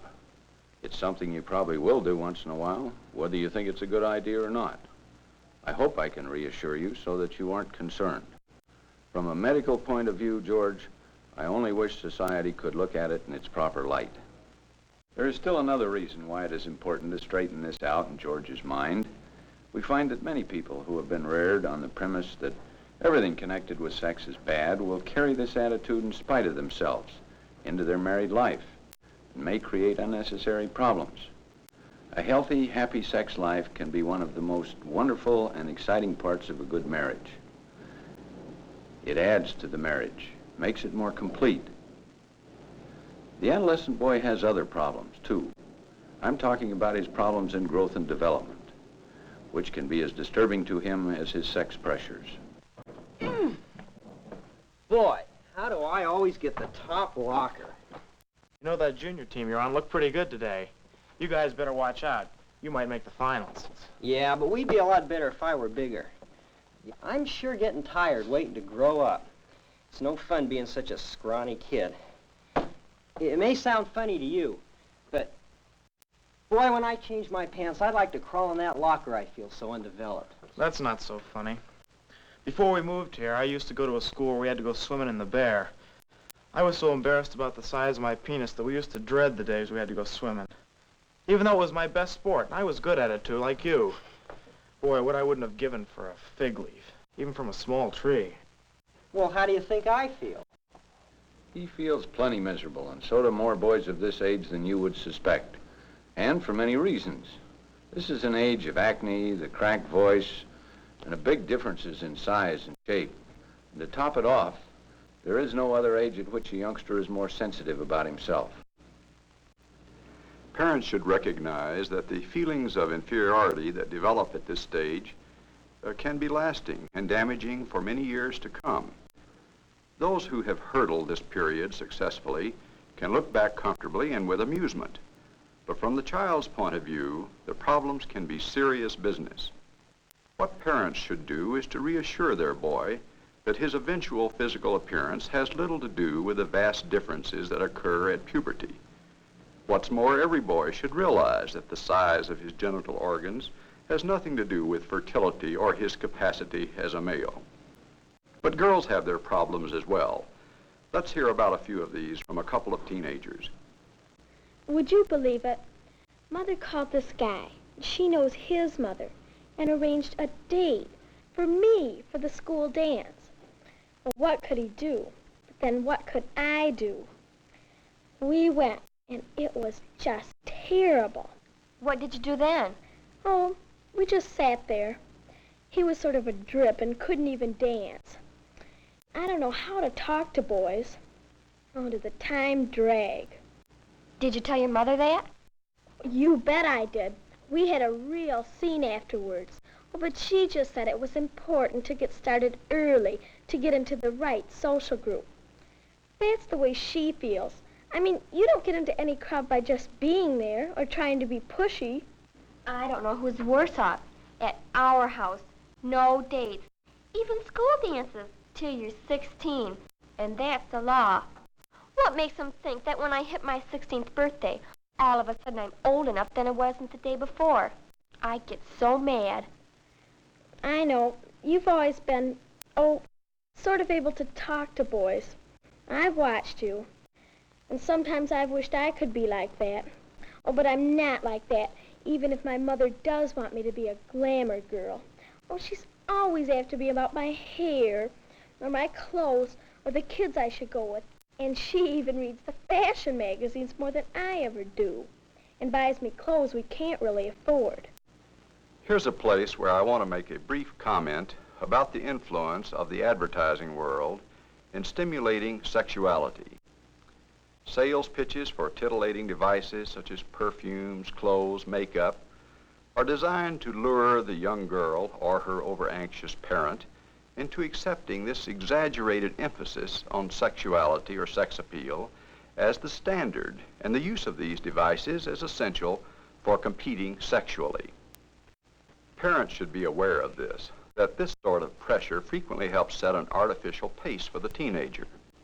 A young girl who is not yet ready or really interested in these devices may often feel that something is wrong with her since she's not really interested in these things when other girls are.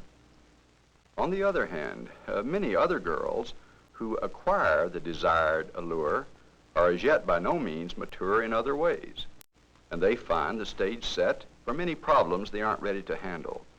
But let's get back to the girls. You know that boy in my math class, the one I was telling you about? He wanted to take me out, just to the high school play. I told him I had to babysit. I couldn't say my folks wouldn't let me. I can't understand them. It's not as if you had done something to make them feel that way. A lot that matters. They act as if they don't trust me or something. Well, sometimes I feel like just going ahead anyway. Carrie and Patty have made some very significant remarks. There is a big difference in the time at which girls mature. And while Carrie is being pushed by her parents, Patty, who seems ready to make some social moves, is being unduly restrained. Going to gel into a mature, substantial person, She must be allowed to progress at her own pace.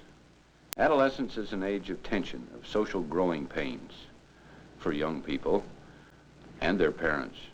What they need from their parents is support, acceptance, someone they can talk with who will understand. Whether we like it or not, setting up rigid rules, no matter how well-intentioned, is likely to drive the child away into rebellion. We should try to make decisions mutually. We should at least listen to the young person's point of view if we want him to grow up successfully. Now I would like to turn to an entirely different subject, one of particular interest to the girls, menstruation. This is a topic, Dr. Evans, that I think you can give us some advice of a real expert. There's been a real change in our approach to education about menstruation. It's hard to believe what grandmother experienced, but let's hear her story. I'll never forget when I was 14 years old. I went to the little outhouse on our farm. My new dress was stained and there was blood on my underclothes. I ran inside and showed my mother. And all she said was, "You're menstruating," and turned and walked away. I had to find out how to take care of myself from my cousin. Were any of your girlfriends told in advance by their mothers? No, I'm afraid not. They were just as scared as I was. Some of them had older sisters who told them. One thing I was sure of, I would never let this happen to my daughter. Why do you suppose your mother didn't tell you in advance? Ignorance. Just plain stupid ignorance. This rarely happens today. A mother who's had this experience is not likely to repeat it with her own daughter. What's more, menstruation has become an acceptable subject of discussion. Parents talk about it more freely. There's film instruction in the schools, and even Madison Avenue, with its advertising on subjects formerly considered beyond the pale, all of this has had its impact. Hopefully, the subject will come up for discussion at home long before the film strip about menstruation is shown in a girl's health class during the 6th grade.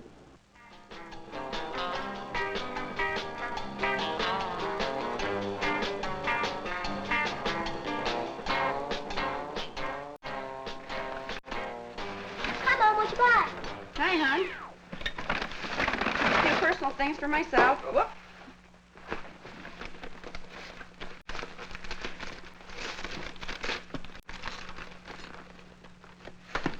Mommy, what's this? Well, I guess, honey, you're old enough now to understand these things. Those are sanitary pads for me, honey. You know that mothers have a special place inside them where the babies grow before they come out? Well, each month in a grown-up woman, a sort of soft, nesty place builds up. And some of the nest is blood. And if a woman is going to have a baby, she needs this nest for the baby to grow in. Now, let me tell you what the pads are for. If no baby has started there, then the blood in the nest isn't needed, and it just dribbles out of the vagina for a few days. And then a fresh new nest place starts building up. That's what the pads are for, to catch the blood. Does it hurt? It shouldn't. It's something that happens to every girl when she grows up. Different children require different variations on this theme, depending on where they are and what they've heard before. Again, we try to explain to them in a simple way just what they really want to know. Certainly the child at this point has not been given the whole picture, but if the parent has laid the groundwork carefully, this will be merely another step toward full understanding. I never had a good enough understanding myself to really explain things. Few parents, even those eager to explain the physical nature of menstruation, seem to have the essential know-how. Let us look now at how the endocrine glands work when a girl begins to mature and menses begin. In girls between the ages of 10 and 15, hormones from the pituitary gland in the brain cause the ovaries to secrete ovarian hormones, which stimulate the development of the female traits. The hips fill out, the breasts develop, hair begins to grow, and the uterus enlarges. As puberty progresses, a cycle emerges wherein the ovary erupts an egg each month at about the time the lining of the uterus reaches its peak of development. The egg passes through the fallopian tube, the place where fertilization occurs, and the stage is then set for fertilization with the sperm. If the egg is fertilized, it settles into the lining of the uterus. If there is no fertilization, menstruation occurs. Since the uterine lining, or that nesty place little Mary was told about, is not needed to nourish the fertilized egg, it is sloughed off. This sloughing off of the broken down cells and blood from the lining of the uterus and their discharge through the vagina is what menstruation actually is. And when did you first learn about menstrual periods? Oh, I really can't remember. I just always sort of seemed to know something about it, and I knew that I'd have them someday. I do remember, though, when I started to develop, my mother reminded me that I'd probably be starting soon, and that's when she went into the sort of information that you gave in the animation. Not as clearly as that, but I felt I knew what the score was. And then she did a very practical thing. She gave me a belt and a pad, and I was all set. Most of my friends' mothers didn't do it this well, though. Among my friends, it really ran the gamut about what they knew and what they didn't know. Well, now that you are a woman of experience, having had menstrual periods for several years, looking at the information that you received before you started, how would you evaluate it? Well, my mother was pretty realistic, but I think I was a little misled by some of the booklets and films that we saw. There was too much that was rather flowery. What I mean is, everything was either delightfully benign or scientifically factual, and was so detached from me. None of the nuisance elements were brought out, and really, that's what's the biggest headache to most girls. No one ever mentions that you can wear 2 pads on a heavy day, or that tampons are all right, even if you aren't married. The fact is, a lot of girls do get cramps in the first couple of days, and I know then I'm limited for some sports. You mean that what you really needed to know is that menstruation is a nuisance, but not something terribly unpleasant. Oh, I don't know. But after a few periods, a girl becomes very aware of some of these nuisance factors. Really, they're just inconveniences for the most part. Of course, it's nothing like in my mother's day. Not nearly so restricted. You should hear my mother laugh about her high school gym class. All the ladies who were having their periods had to get in their gym suits. Then they'd sit along the sidelines, radiating their attainment of womanhood and smugly enjoying their femaleness, while the rest of them whacked the volleyball. They don't do it that way anymore. Perhaps you've heard some of the old wives' tales about don't take a bath, don't wash your hair, don't eat pickles while you're menstruating. But one thing I do want to point out, and that is that some girls who do have severe cramps and are confined to bed during their periods make the mistake of accepting this as par for the course.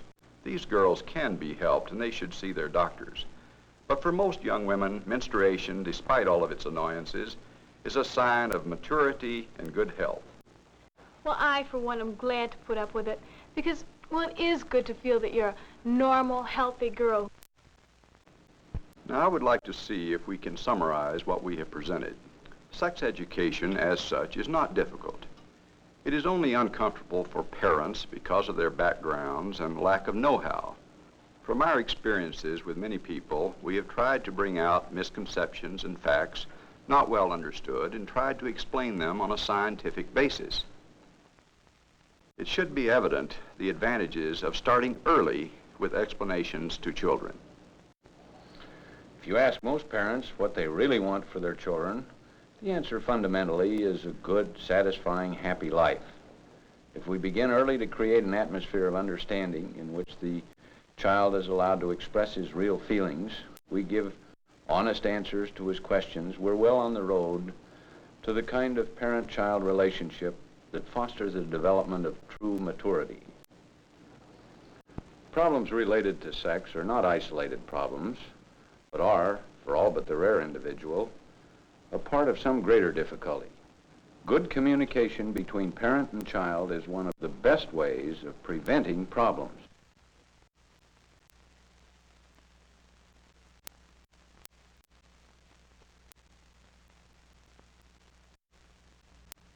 What is this film really saying? First of all, that sex is normally and properly a part of each one of us from babyhood on. Secondly, that understanding and acceptance of the normal sexuality of children of all ages is a must for every adult. From the innocent exploration of his genitals by the tiny baby to the strong, powerful feelings of sexuality in adolescence. What children need from us is information to answer all of their questions. This is a must, just to protect them against the misinformation and wrong attitudes that are all around us. More than this, they need trust in their intelligence, in their strong desire to grow up to be good people. Trusting them with information about sex sets the stage for the development of a sense of responsibility in the management of the powerful feelings that go with sex. Most of all, children need parents who can show love for each other and for their children. For in such a home, sharing knowledge of this great and universal human experience can only serve to strengthen family ties. This film sets the stage for the real sex education that will be needed in later adolescence, when boys and girls start dating, when they need not only information, but plenty of opportunity to discuss with each other and with trained adults the many problems and decisions that they'll be faced with about their sexual lives. Boys and girls need just this kind of help if they're to grow up to be the mature men and women that we want them to be, capable of making responsible decisions in all areas, including the sexual one. Now, you've seen the first steps in this process of developing mature attitudes about sex. All of us are involved in the process of sex education. And of course, all of us carry the same goals in our hearts for our children. Happiness in their own marriages and in their own family lives later on.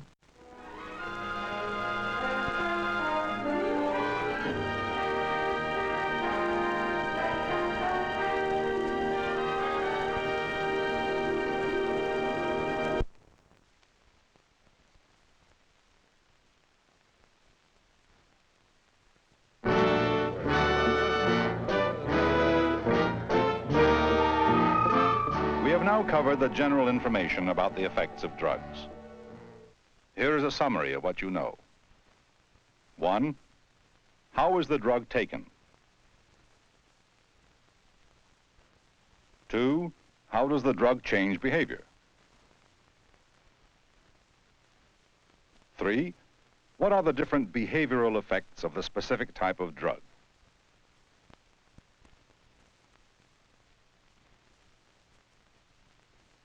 4. Does the drug create psychological and or physical dependence or tolerance? Later on, you will be given information on different types of drugs. To give you an idea of how this outline works, I will describe the effects of marijuana with the help of my assistant. Marijuana is usually inhaled from a kind of cigarette. Marijuana changes behavior by briefly stimulating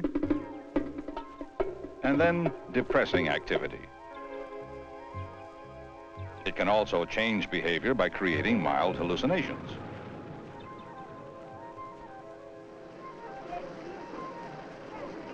Different people taking marijuana may see different things. Assistant 1 might have this reaction, whereas marijuana might cause Assistant 2 to see this. Some people do not hallucinate. Marijuana may make the same person hallucinate one time and hungry the next. Marijuana creates a psychological dependence. No tolerance is developed. Knowing how a drug is taken, how it affects behavior, and what kind of a dependence it creates will help you decision makers identify the type of drug disaster. You people are the decision makers. The data on the effects of drugs which you now have is only one area which you must consider in trying to figure out the nature of a drug disaster. There are other clues which you must consider. The diagram that you see is a summary of the different areas you must cover. In other words, for each type of drug, for example, LSD, narcotics, barbiturates, etc., you will be given information about need, source, use, effects, and medical treatment. Only when you have all this data will you be able to make an accurate decision about the type of drug being used. We can cross out drug effects, since you already know about these.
But 5 asked me. Well, you can't go with 5 to a dance.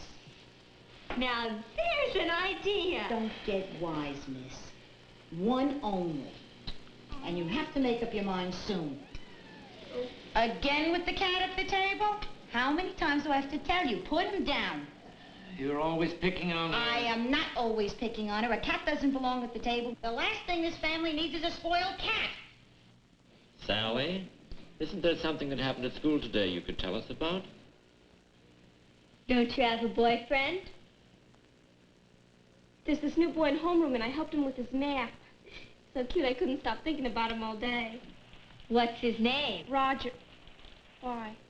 Oh, no, Reese. You keep your hands off of him. Oh, don't you worry, Sally. I could fix you up with anyone you want. I don't need you to fix me up with anybody. Oh, no? I saw your brother the other day with Elizabeth Towson. Oh, yeah? Uh-huh. No wonder he's going with her. She's the prettiest girl in school. Yeah. Janie? Yeah? Have you ever seen your brother without any clothes on? Of course I have, silly. Well, then you saw it, didn't you? Well, of course I saw it if he didn't have any clothes on. Well, he might have had his back to you. Well, okay. What does it look like? It's hard to describe. Well, does it look like the diagram Miss Reardon drew for us? Oh, come on. It doesn't look anything like that. What's that? Sally, are you listening? Can I come in? Oh, should we let her come in? Oh, let her come in. It might give her a thrill. Okay, come in. Promise, never, ever tell anybody about this. Okay. Yeah. Okay. How long is it? Well, for your information, it's about that long. No. Would I lie to you? Yes. Well, I'm the one who saw it. You gotta believe me. And it's about that big around. Oh, that's impossible. How could that fit in anywhere? Well, look, I'm the one who saw it. What color is it? It's kind of pinkish. It's got hair all around it. Kind of sticks out. Ooh.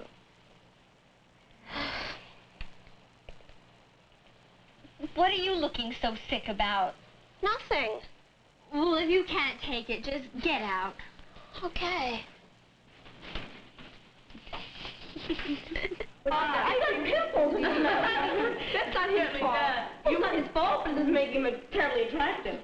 I would go out with him. He has a good personality. I would go out with him. I don't think he's nice. I don't think he's cute. I don't think he's innocent. So what did you do on your date? We went out to the movies. Really? Yeah. Did you have fun? What'd you do? Yeah, it was good. You really watched the movie. I'm sure you did. Oh, nice. I would watch the movie if I went out with him. We went out last night before. Why are you hiding behind your locker? I have no. What are you ashamed of? Oh, why do you leave for a moment? How about your red dress? Yeah, tomorrow? I have black shoes that would go beautiful. Oh, really? No, I don't know. No, your black shoes. First of all, you can't be so big. Oh, no, you are. Oh, it's true. It's true. You're just jealous because you're short. No, I don't have jealous for me. I do not. I got those new pink shoes. They look very nice. I got those. Oh, you are so. When relaxed, the penis usually hangs limply over the testicles. But when erect, it springs outward and upward from the body. Wendy, what makes it erect? Well, we won't go into that now. Now we have the female body, which is far more complex than that of the male. The female body has 3 openings. The urethra, from which the urine is expelled, the anus, for bowel movement, and the vagina for reproduction. Now, girls, what's so funny? There is absolutely nothing funny about reproduction. It's a very serious business. I mean, we must take it very seriously. Like that? Yeah, on the side. That's good. Okay. Susie, you're not supposed to be in here. Oh, mind your own business. Mom's gonna kill you if she finds you on this road. She's not gonna find me.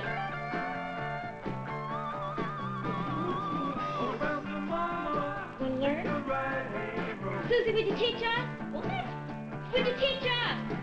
So just a minute. Okay. Okay. Now do what I do. No. Follow what I do.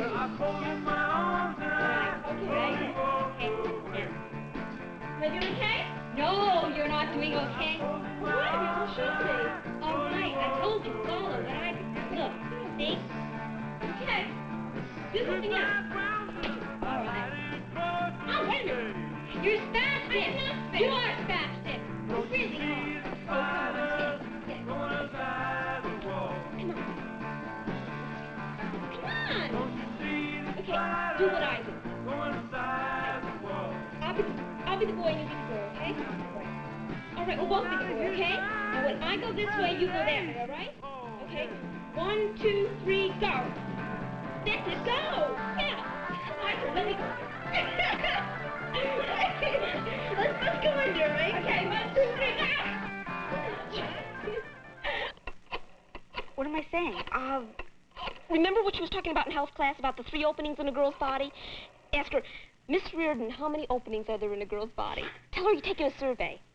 Oh, come on. Hello? Yes, I'm doing a survey. I'd like to know how many holes there are in a woman's body. There are 3. Okay, thank you very much. She told you.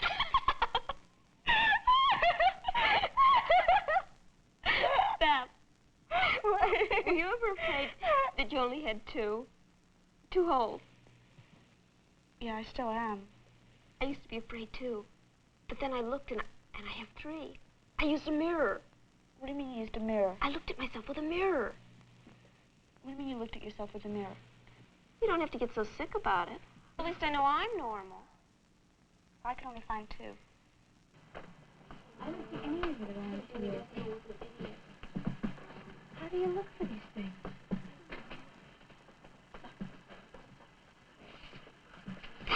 There he is. You can't reach it. Look at the picture. Yes.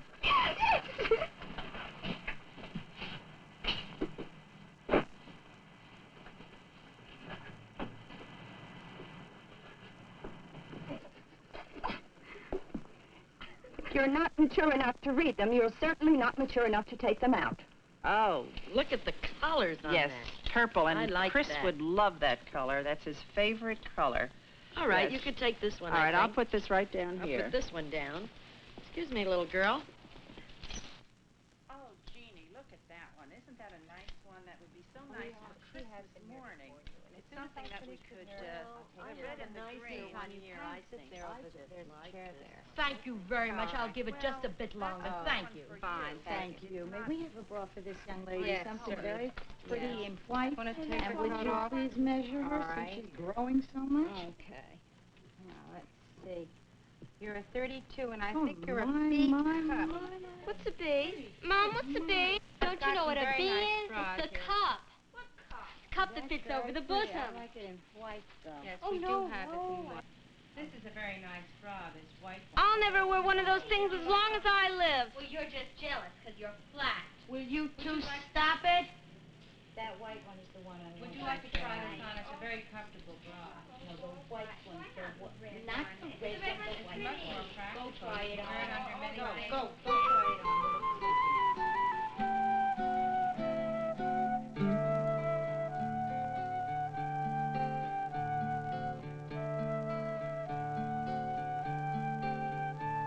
When I was just a little girl, I'd stand before you and dream.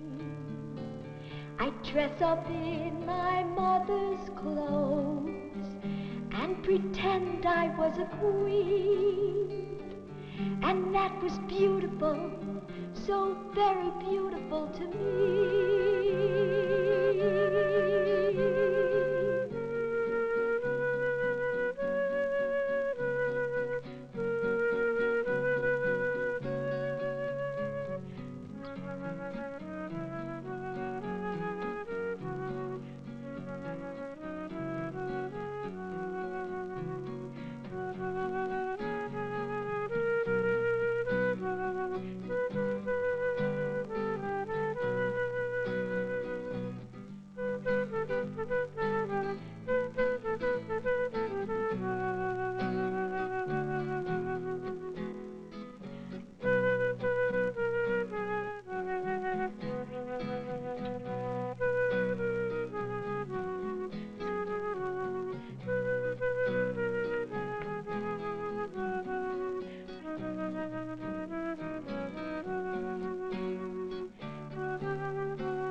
Will I ever love at all?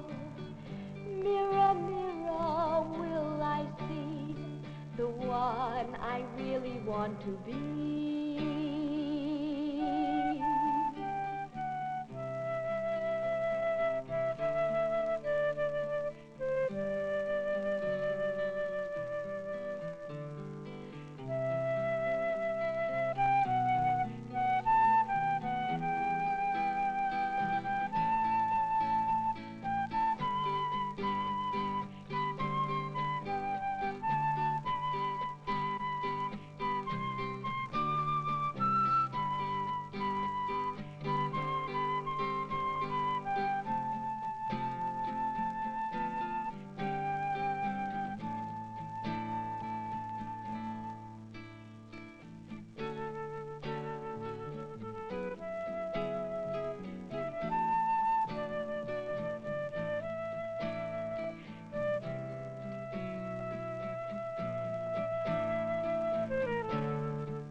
And that is glamorous, so very glamorous to me.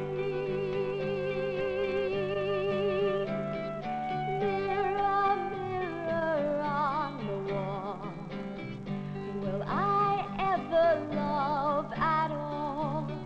Mirror, mirror, will I see the one I really want to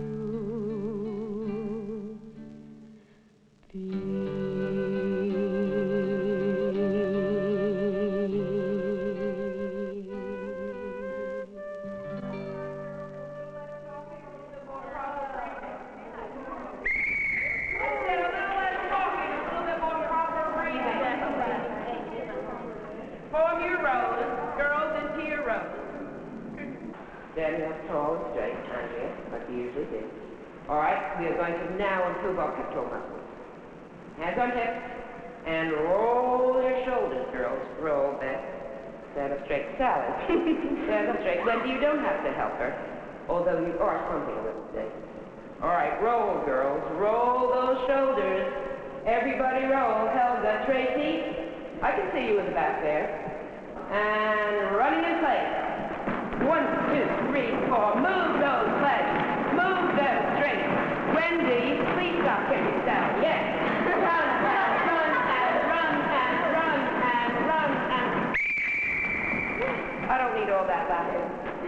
I don't think that gym is a place for laughing. Gym is a place for work. All right, jumping jacks. And 1 and a 2 and a 1 and a 2 and an up and a down and an up and a down. And girls, take a break.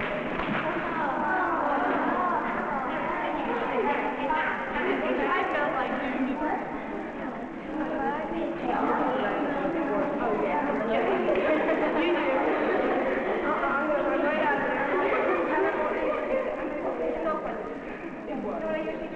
Well, are you wearing your undershirt today?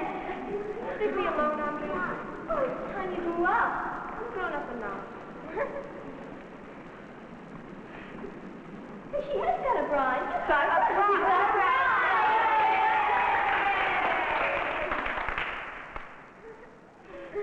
Well, you're a big girl now. What's on the high like you? What's that? A buckle. She's got a garter belt.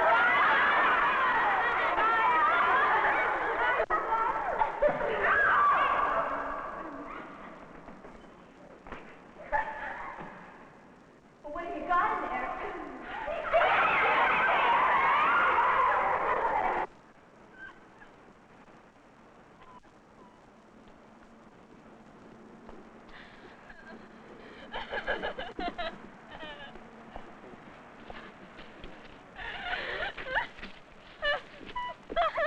Sally. Sally, just listen to me. Stop crying. Stop crying. I don't want to know. I have to tell you something. You're not the only one this has happened to. I know. Please, I have to tell you something that happened to me. What? All right? I wish I could stand. I was with this guy at the dance. Yeah. And I was wearing a padded bra. And he pulled me up real close to him. Are you listening? Yeah. He pulled me up real close and my bra caved in. And then I pulled away from it and it popped out again. What did you do? He said to me, "What was that?" And I couldn't say anything to him. I just ran out.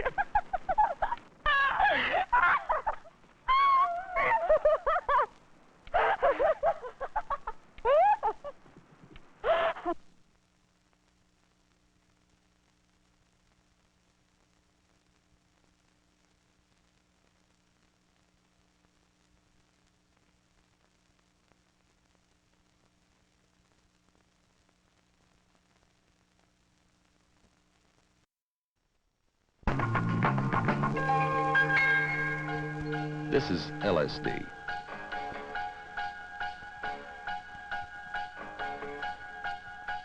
Peyote. DMT. STP. Mescaline.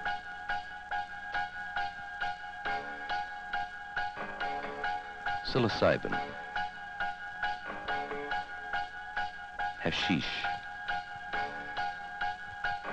And marijuana. That's right. Marijuana is also a psychedelic drug. Because LSD is so much more potent than the others, about 300 times as potent as marijuana, about 50 times as potent as STP, about 130 times as potent as mescaline. And because so little is known about LSD, let's talk about it first. This is the head of a pin, magnified 100 times. What you see now is 200 micrograms of LSD. That's the full dose to send a normal adult on an 8 to 12 hour trip more than enough to do the same for 2 to 4 teenagers. There are some people who can have an LSD experience with only 25 to 35 micrograms. And we can barely see that with the naked eye. This aspirin tablet, it weighs 5 grams. Now, were it to be made only of LSD, there would be enough LSD for 165,000 people to take a real mind-bending trip. This much LSD would kill 20 people. The lethal dose is 15,000 micrograms. Now that's 1/millionth of an ounce. That's about what a particle of dust weighs. Hi, I'm Tommy Rowe. By now it must be obvious to you, as it is to me, that LSD is very powerful stuff. And that's just what it is, stuff. It's not good, it's not bad, it's only a chemical, a drug. It's been around for about 20 years, and people have been trying it for about the last 5 or 6 years. There's some people who think that LSD is the greatest gift to mankind since Tutti Frutti ice cream. But there are many others who feel that LSD is bad news to the individual and to the world he lives in. For us to make our decisions, we'll have to listen and understand both sides before we make up our minds. While it would be very difficult to find people to tell you how good for you heroin is, or speed, or barbiturates, it's very easy to find people who just can't wait to tell you how great LSD, peyote, DMT, SDP, mescaline, and of course marijuana is. I don't really dig dropping pills, but you get the wildest highs on acid. But the only time I think I've been able to understand myself was on an acid trip.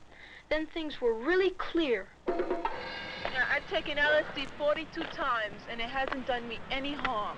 Why knock it? Some of our country's greatest minds drop acids. They couldn't all be dummies. But everyone says when you drop some acid, the whole world becomes clear to you, like an open book. What if you thought of it as a great adventure, a great experience, and you had someone with you for the whole trip? I don't believe all that dumb stuff about chromosome damage. We would have seen all them deformed babies by now anyway. That's basically what one side has to say in favor of LSD. Now let's hear what the other side has to say. Then we'll be able to make up our own minds. Let's hear from young people who have had their reasons for being down on LSD. Let's also hear from doctors, psychologists, and other experts who have tried LSD themselves.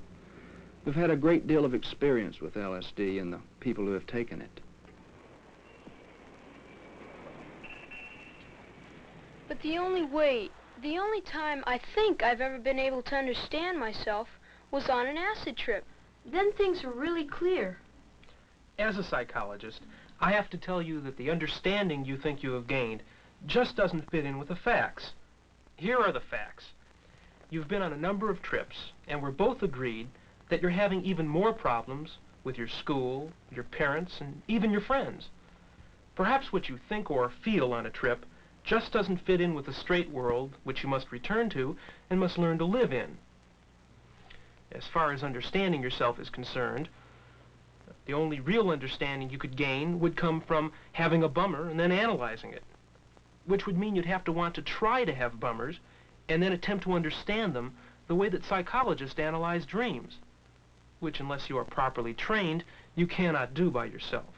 I don't really dig dropping pills, but you get the wildest trip on acid. Yeah, but you can also get the wildest bummers, and you can never really be sure which it's going to be.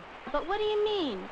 Nobody ever knows enough about the quality of the acid itself, or their own hidden hang-ups that would make it to be a real trip, or a real bummer. Yeah, but you've dropped acid. My third trip was a real bummer, enough to make me not to want to go on a fourth. What if you were really cool when you did it? The setting's just right. You're not uptight or paranoid about getting busted. What if you think of it as a great adventure, a great experience, and you have someone with you through the whole trip, someone straight who hasn't had any acid? Well, it could be a great experience and a great adventure if you're really in the right frame of mind. If you're sure about the dose in the cup. If you could be absolutely certain there wouldn't be chromosome damage. If you won't feel guilty about what your parents would think. And if you're sure, you couldn't get busted because it is against the law. But how can you be sure that for the 8 to 16 hours the trip will take, that your straight friend, your babysitter, will be reliable, will stay with you, and be able to handle any problems you might get into, and not have a contact trip recurrence of his own just from watching you on yours? Lots of luck. Why knock it? Some of our country's greatest minds drop acid. They couldn't all be dummies. Who, for example? Who's one of these great minds? You don't understand. I keep explaining it, but you don't understand. LSD, or mescaline even, if you just let it happen, wow, you find you can really love your fellow man. Even when you come down, you can really love your fellow man. No, I don't agree with you. I mean, what kind of a person are you if you can only love your fellow man if you're taking drugs? But LSD and mescaline open your mind, your feelings. They make you feel you can just about love everybody. But I always hear that, Laurie. I mean, I think kids that take a lot of acid must have some really big hang-ups. How can they be capable of loving anyone? Gee, Laurie, it's easy to say you love everybody, but it's very hard to find just one person to love. Who says you can't love one person when you're on acid? What is there to stop you? I say you can't. I mean, it takes over 10 hours for an LSD trip, right? Right. So the kids that are involved in LSD don't have time for anything but themselves. They don't have time for anybody, whether it be just one person or everyone in their lives. You guys are just not with it. You belong back in the Dark Ages with the cavemen. How do you expect to get on in this world if you don't keep up with what's going on? Know what's wrong with the whole world. But everyone says when you drop some acid, the whole world becomes clear to you, like an open book. I've got news for you. It would take more than LSD for me to understand what's wrong with the whole world, or even our local politics. Honey, you may think that you know things when you're up, but you can't really know any more than you already knew before you took the LSD. You may have feelings with LSD about what you know, feelings you've never felt before. But you could never know what you haven't learned yet. Evelyn, I've been trying to tell you something, but you never give me a chance. I'm listening. Why don't you tell me what you're gonna say? I've been thinking, we should try some acid. I hear it's a real cool trip. Sure, and so is cocaine. But where are we gonna find that kind of money? Besides, if anyone finds out, we'll be in a lot of trouble. Man, like cocaine is a hard drug. I'm talking about acid, dummy. LSD, not cocaine. Don't tell me about acid. I know too many kids around here that they tell me that they've been on bad trips on LSD. They saw rats, roaches in different sizes, shapes, and colors. It was like a nightmare. That stuff ain't for me. No way.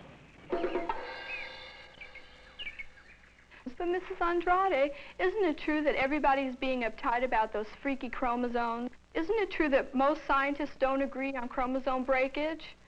Besides, does it matter as long as I don't drop any acid while I'm pregnant? If LSD won't kill my chromosomes, the pollution in the air and water will. So what's the difference? The difference is we're talking about two different things.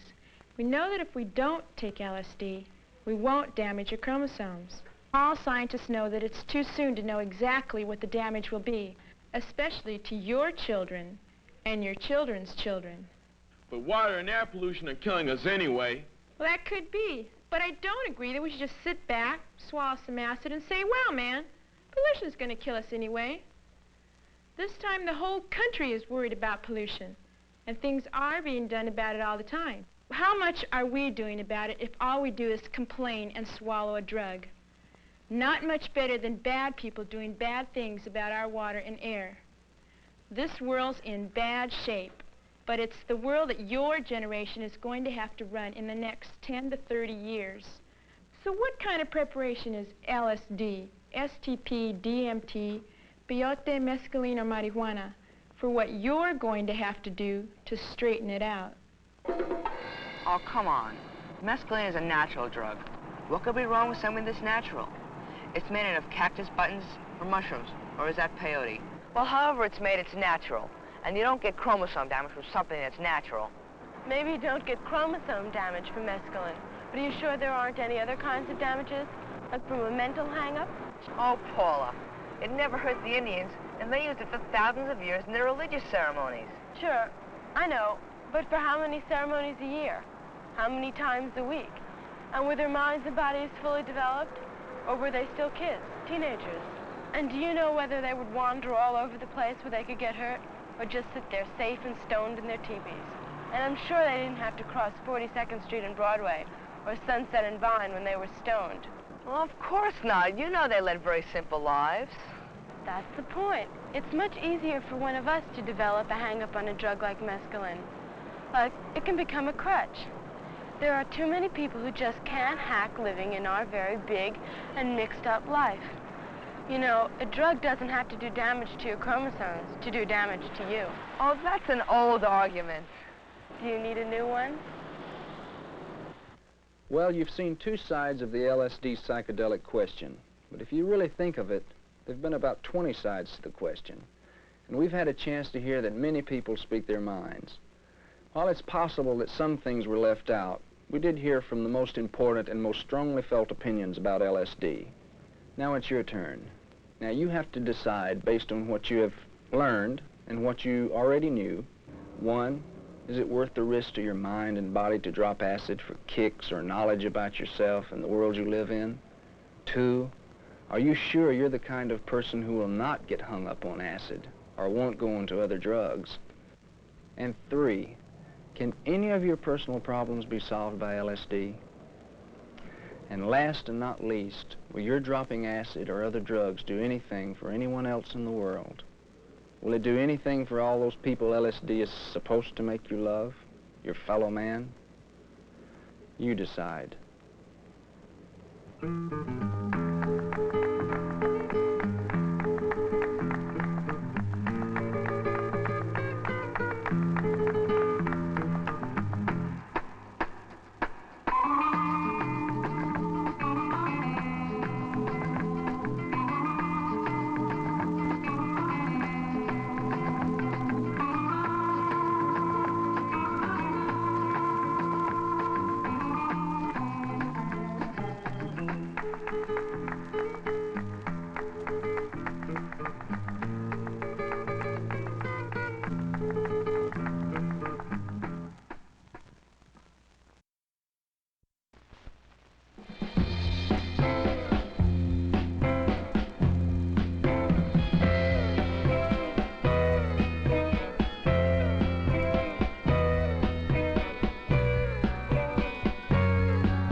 Growing up, becoming a woman, means lots of things. It means new feelings, going to new places, and meeting new people. But growing up also brings some new responsibilities. One of those responsibilities is being aware of the real dangers of sexual abuse by adults.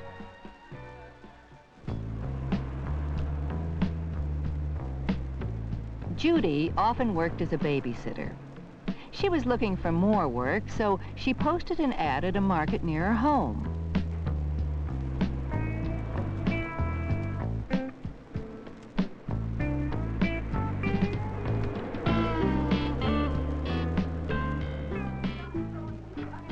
Judy always thought of herself as a careful person. She never hitchhiked or let strangers into the house. Judy also knew how to handle herself in some difficult situations. Drop it! I said drop it! It's half secure. All right, I give up.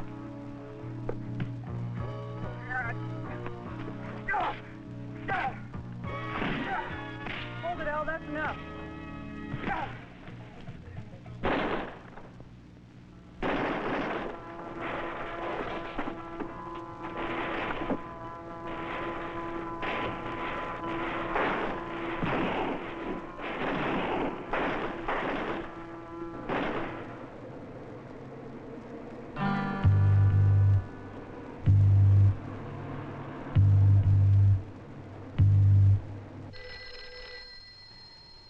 One afternoon, a man called and asked Judy to stay with his children that night. At first, she said no, since she never took a job without her mother's permission, and her mother was working late that night. But the man's friendly voice and his offer of more money than she'd ever made before persuaded Judy to forget her usual safety precautions. She took the job.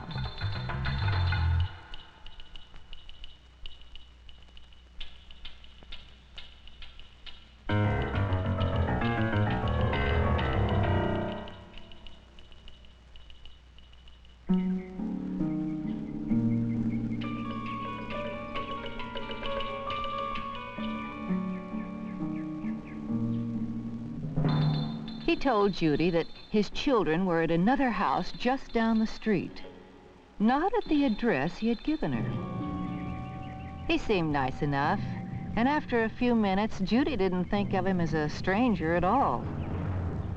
She never doubted his story.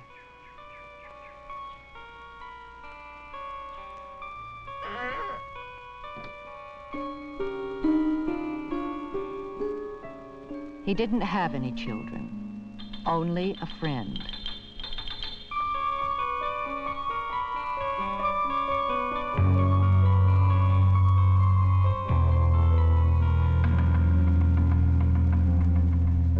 Sorry, you've reached a disconnected number.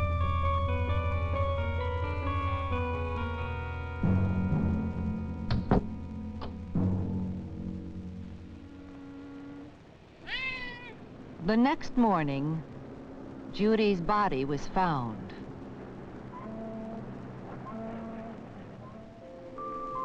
Maria trusted the wrong person too, but in her case, it wasn't a stranger. It was someone she thought was her friend. It happened a couple months ago, so I've had some time to figure out why it happened. I guess I was pretty lonely. Most afternoons, I just walked around with nothing to do. My dad split a long time ago, and my mom was always picking on me about something, so I never wanted to go home.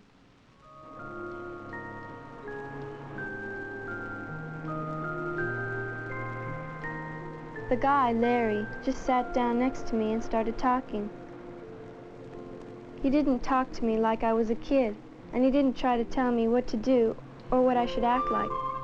We just sat there and talked for a long time. I know I shouldn't have let him drive me home, but after we talked, it seemed like we'd been friends for a long time. He met me at the same place the next day and the day after that, and pretty soon I was seeing him every afternoon. And then he started picking me up from school.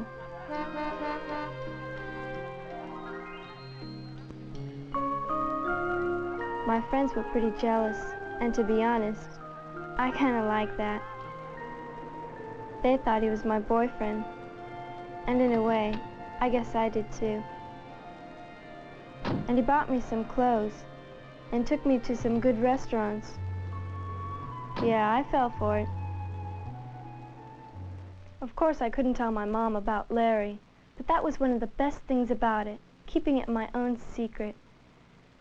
Anyway, it took me a couple weeks to figure out what he really wanted. He had this really neat stereo that he let me turn up loud. Mom doesn't even let me have a record player. It happened fast. He asked me how far I'd gone with boys. I didn't want to talk about it, but I said something. I think I lied. And then he showed me one of those dirty magazines.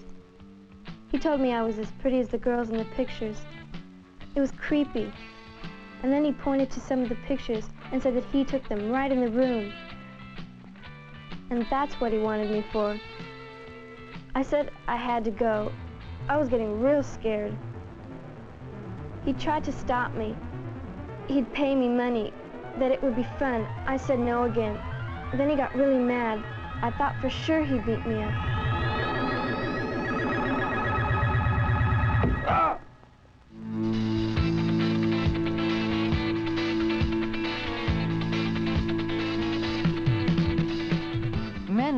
Laurie's age don't normally show so much romantic interest in girls as young as Maria. When they do, it's often because they are emotionally ill and can't have a relationship with a woman their own age. Or, like Larry, it's because they plan to use or exploit the girl.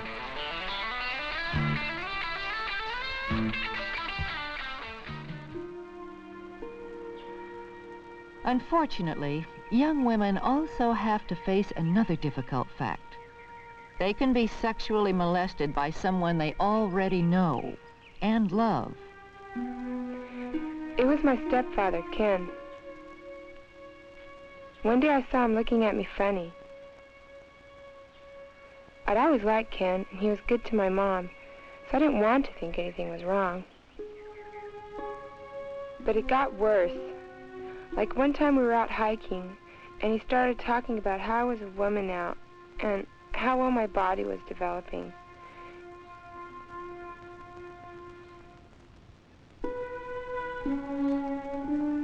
And then he started touching and kissing me.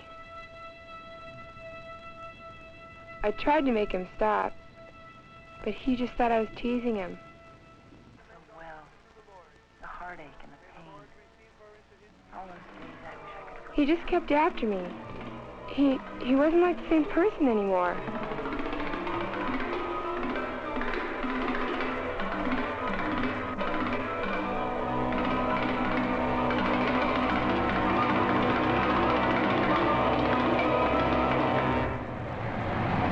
It's still hard for me to talk about.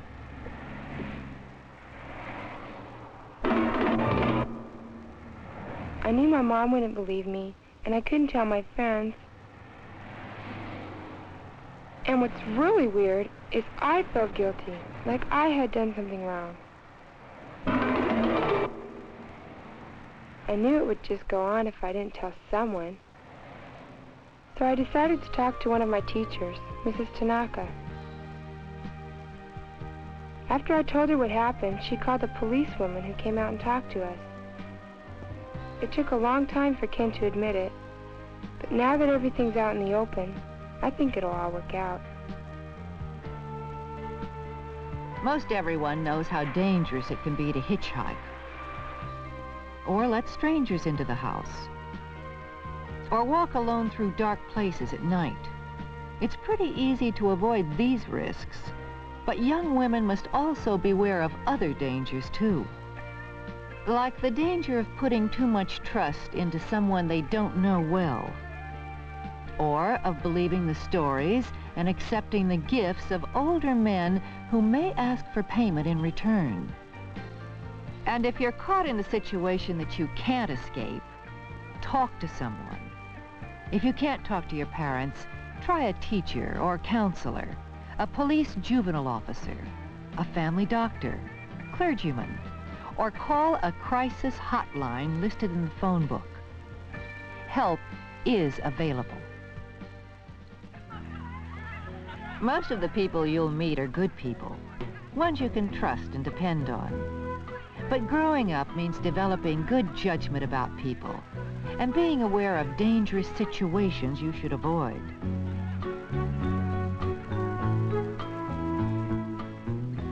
Help yourself and your friends. Stay out of danger.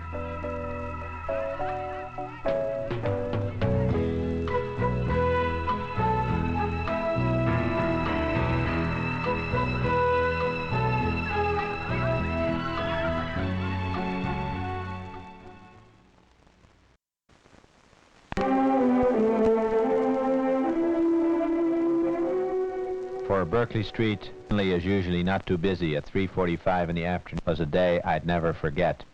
I'd been a police officer for just a little more than a year.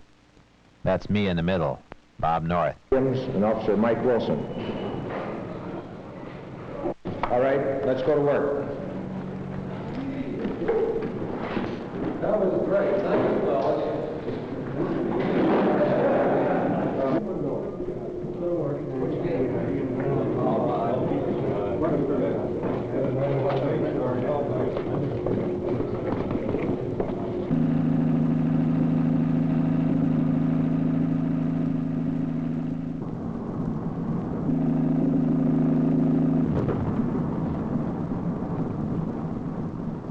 We'll check on it 240 and let you know.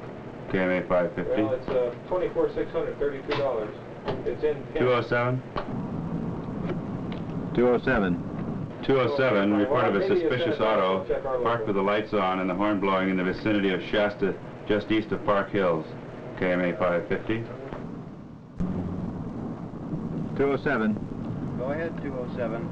Do you have any further information on that suspicious auto? Go ahead, 62. Do we have a non-preference tow down here at Gilman and East? Jim, do we have anything else on that suspicious auto at Park Hills and Shasta? Negative. Negative 207. We have no further information except the occupant may be in need of help. KMA 550. 210. Follow up on that suspicious auto at Park Hills and Shasta. KMA 550. Check.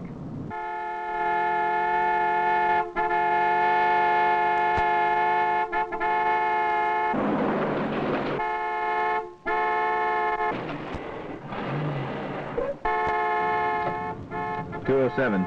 Go ahead, 207. On that suspicious auto, it's a blue 54 Plymouth, license number Mary Lincoln Union 628. 207 out.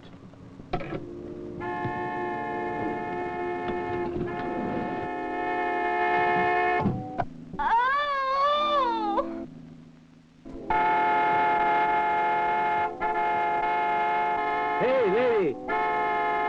This is the police, sir. Oh, thank God. Tell me what the trouble is. I'm going to have a baby. I'm going to have a baby right now. Please help me.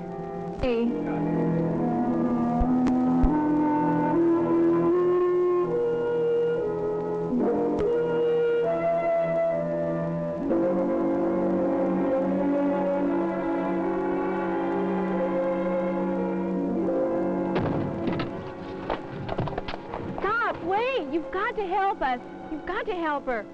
I'm going to get an ambulance. If the truth were known, I think I was more scared than she was. Then I remembered one day, a week before, after our first aid class, the instructor gave us his most important advice. Keep calm. Keep calm. Keep calm. Keep calm. If there are no more questions, gentlemen, that's it for today. Class dismissed. Thanks a lot for helping. I really appreciated it. Hi, Jim. How's it going? Chuck, you know Jim Branch, don't you? Jim, how are you? This is Bob North, Chuck Fryer, and Pete. How do you do? I have a question. Well, North has beat 1, and I have beat 2. And I got to thinking, what would I do if I had to deliver a baby? Seems to me Pete here ought to answer that question. He's delivered more babies than most doctors. That's right, boys. Just call for me, and I'll be there in my trusty ambulance. But what if Pete doesn't get to us in time? What'll I do then? It's the same advice as before. See, childbirth is to convey a feeling of confidence to the mother in her ability to deliver the child. What would you say was next, Pete? Get the mother-to-be to a hospital before she delivers. That's right. Are there any other questions? Yeah, how do you deliver a baby? I thought we'd answered your questions. All right. I know you're worried about techniques and so forth, right? Okay, so you can't get her to the hospital on time. You conquer your own fear, and you'll have it by calming her, making her comfortable. You ask her to remove her underclothes. You've already asked for the ambulance, and nature is about to take its course. From there on, it's mostly what you don't, not what you do. You don't interfere with a natural sequence of events. That's right. For example, you don't try to hurry the birth by pulling on the baby. Now, that could injure the baby's neck muscles and possibly harm the mother. You mean that's all there is to do, just receive the baby? There must be something else. Yes, you support the baby and keep it clear of any waste, and hold on to it. They're slippery. How about the cutting of the cord and all the other things the doctors do? Well, first of all, you're not a doctor. And if you don't have a receiving blanket and a bassinet in your car, then I'd say your job would be to get the mother and baby to the hospital. If the mother is able to hold her baby, give it to her. For the moment, you could place it face down on the mother's stomach, face down to allow any fluids in the baby's mouth or nose to drain. Just make sure the baby can breathe and is breathing. Well, like Chuck has been trying to tell you, lacking materials and ability, then it's mostly a case of what you don't do. If you could see a birth firsthand, overcome your fear by witnessing it, watch an experienced person like Pete here receive the child, cut the cord if necessary, you'd also learn what to do with the materials he carries. But lacking that opportunity, then you simply receive the baby. Any other questions? Yeah, I've got a lot of questions, but as you said, we're not doctors. Hey, we better be going. Yeah, I gotta get going too, Chuck. I'll see you later. Remember, keep calm. Remembering all this was a big help. I decided to put it into action. Keep calm. Why don't you go to her and tell her I'm going to help, and I'll be there in a minute.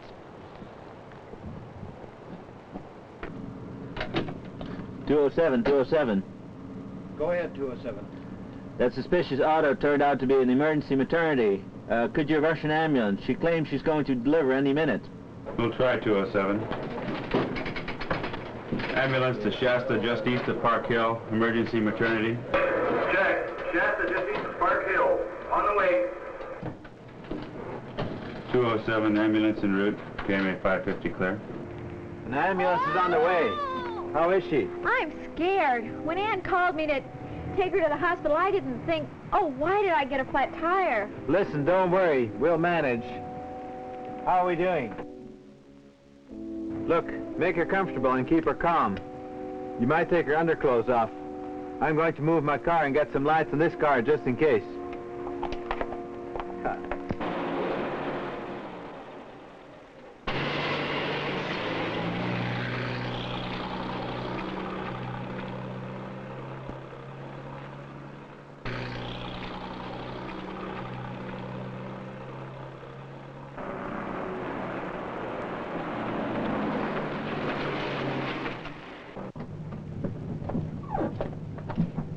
How is she? What's the situation? The baby's being born, I think. What'll we do? Your friend is scared enough.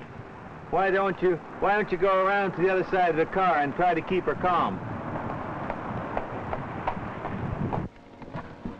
You conquer your own fear, and you'll have it by calming her. Now, don't worry, lady. Everything is going to be all right now. Why don't you do something? Can't you help her? Can't you give her something? I've called for an ambulance. Now it's up to nature and our little mother here. Don't interfere with a natural sequence of events. You're doing fine.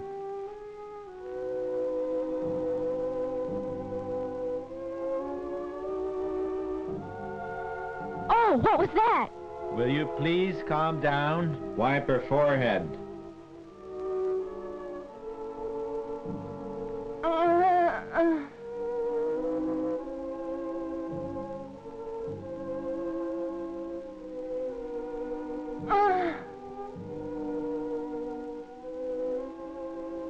The baby's head is coming.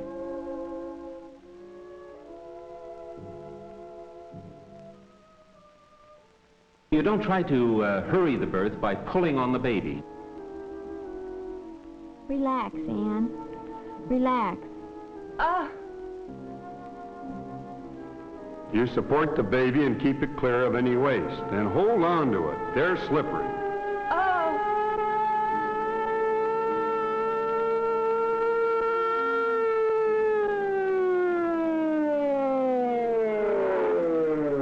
Here's the ambulance.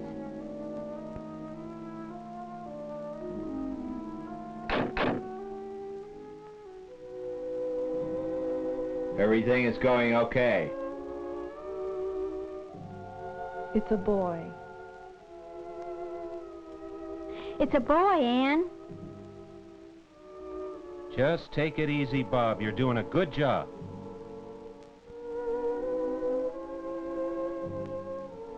You're okay. Here, use this to clean the baby's mouth out.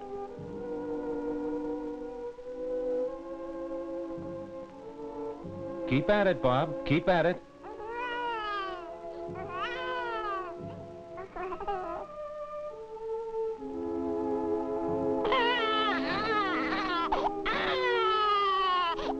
Why don't we check the cord first to see if there's still a pulse?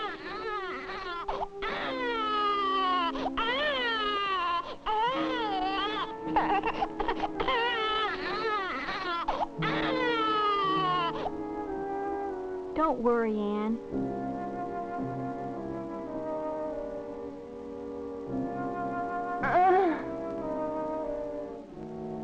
Be careful. Don't pull on the cord. Just let the afterbirth take its course. Here is where a basin would be helpful. It helps catch any waste.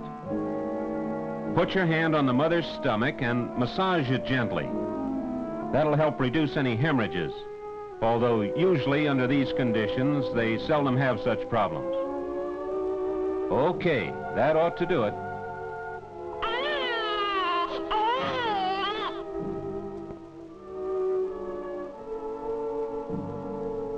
Here with my trusty ambulance. Congratulations, Bob. Thanks a heap. But the job isn't over. The cord isn't cut. Well, now remember, Bob, that's not your job. Let's take a look now. George, would you get the maternity kit? Check. Well, how's the new mother? And how's that new baby? Everything looks shipshape. Well, the mother and child look fine.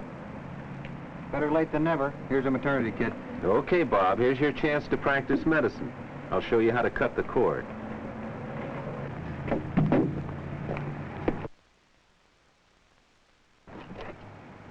And here's the tying tape. Now, tie a square knot there. And tie the next knot about 3 inches from the other.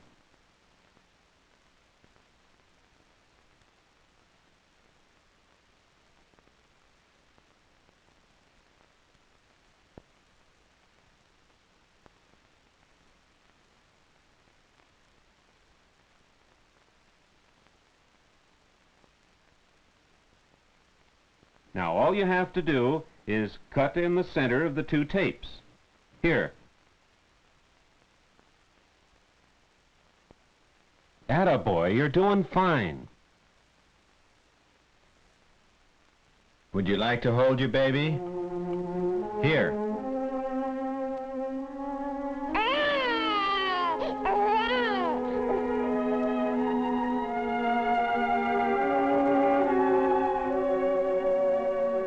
Fine. All right. Now hand me the baby and get the mother's friend to come with us. We'll get them to the hospital. Thank you, officer. It'll all be over soon. All right, now the next operation is the placenta or the afterbirth. I've got a bag here in which to place the placenta so we can take it to the doctor.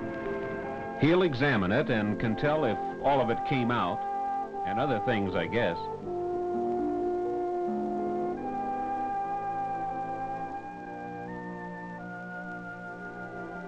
Good, good. All right, now put this between her legs like a sanitary napkin. Okay, that's fine. Now let's get moving. Ma'am, get your coat. Why don't you go with these officers? They'll take you to the hospital with your friend.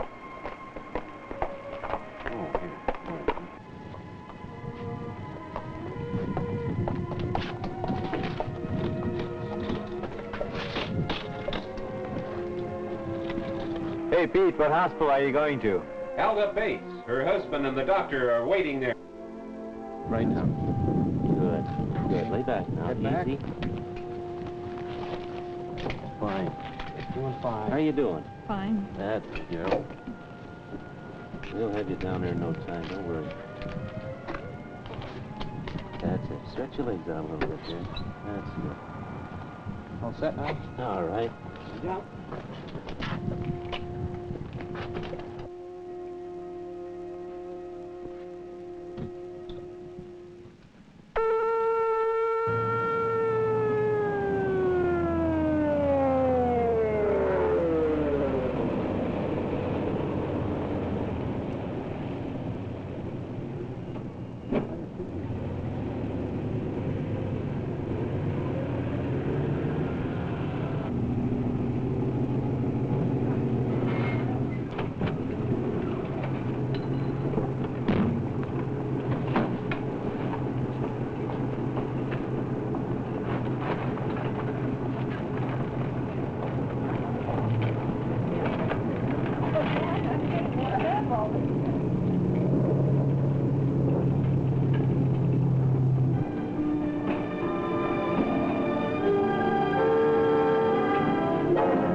Oh, I hope everything's going to be okay. I'm sure everything will be all right. Don't worry. I feel like I've messed everything up. Oh, don't you believe it. Everything's going to be fine. Look, why don't you go over and cheer up the husband? Give him a big smile, all right? Okay. Good. Well, if it isn't young Dr. North, what are you doing here, applying for a job? I have to complete my report. I don't even have the name of the mother. Well, here, I got most of the information from the neighbor there, Mrs. Case. Your wife's fine, and so's your new baby boy. Oh, Dr. Tiber, have you met Mrs. Case? She's our next-door neighbor. I'm pleased to meet you, Mrs. Case. I hope this doesn't prevent you from being a good neighbor in the future. Ann, tell me what happened. Doctor, it was just terrible. I don't know what I would have done if this officer hadn't come along. I'm pleased to meet you. You did a fine job. Thank you. How's Mrs. Grant? Both mother and child are just fine. Then, I didn't do anything wrong? Well, that depends. Perhaps you and I should have a professional conference. If you'll excuse us for a moment, the doctor here and I are going to confer. Do you mind if I sit in, Doctor? Oh, please do. I'd like to get all the details. Now, tell me how you delivered the Grant baby, Doctor. That's what worries me, Doctor. I didn't do anything. I just received the baby when it was born and tried to keep the mother from worrying. Oh, you did the right thing then. You kept yourself calm by calming the mother, and you let nature take its course. It's everyone's tendency to try to do more than they should, such as try to speed up the birth by pulling on the baby, when all you have to do is just let it enter your hands and hold it free from any waste. It is a pretty frightening experience the first time, though, isn't it? Yes. Say, Doctor, just before the baby was born, there was something that scared me for a moment. A big splash of water. Well, that sometimes happens, but it's quite normal. The birth usually follows. What worried me most was, after the baby came, I didn't know what to do. All the instruction I'd had was to keep calm and receive the baby. Just about then, Pete here arrived. Well, now, don't give me any of the credit. You did the main job. You see, when I arrived, the baby was already delivered, so I just tried to help out. I showed him how to use the ear syringe to remove the amniotic fluid from the baby's mouth. Good. Well, you can also use the finger to clean out the baby's mouth, but the syringe is much better. As a matter of fact, that's a pretty handy item to carry in any patrol car. Well, that's the trouble, Doctor. We don't have all of this equipment in the cars. What would you carry if you were in a patrol car? Let's see. Well, number one, I'd say the ear syringe. And then if it were a rural area, I'd want sterile scissors, some tying tapes, perhaps a bottle of Physohex. That's a kind of a liquid soap, and a sponge to wash the mother before the delivery. I think that would do it. Maybe some sanitary napkins to use after the delivery. Now, all of these items can be used in other emergencies as well. But of course, you must know what you're doing before you use any equipment. And the thing to do, if possible, is to bring the mother to a doctor. The cord doesn't have to be cut. In fact, it might be best in emergencies to not cut the cord unless you've been properly trained.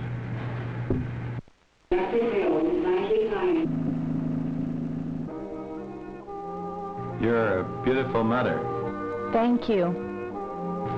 I'd like to thank you too, officer. Both of you. I was sure worried. Me too. Well, I've got to get going. I'll see you later. Okay. It's an experience you'll never forget. May I add my thanks? May I give you a ride home? No, thanks. My husband will be picking me up. Besides, I want to look in on Ann and Ted.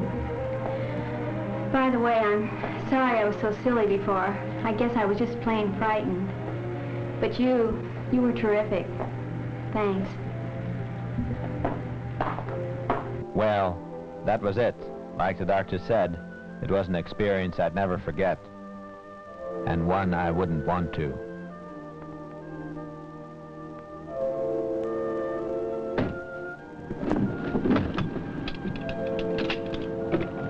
Go ahead, 207. 207 back in service. 207, check a stolen bicycle at 2640 Haste. KMA 550 out. Check.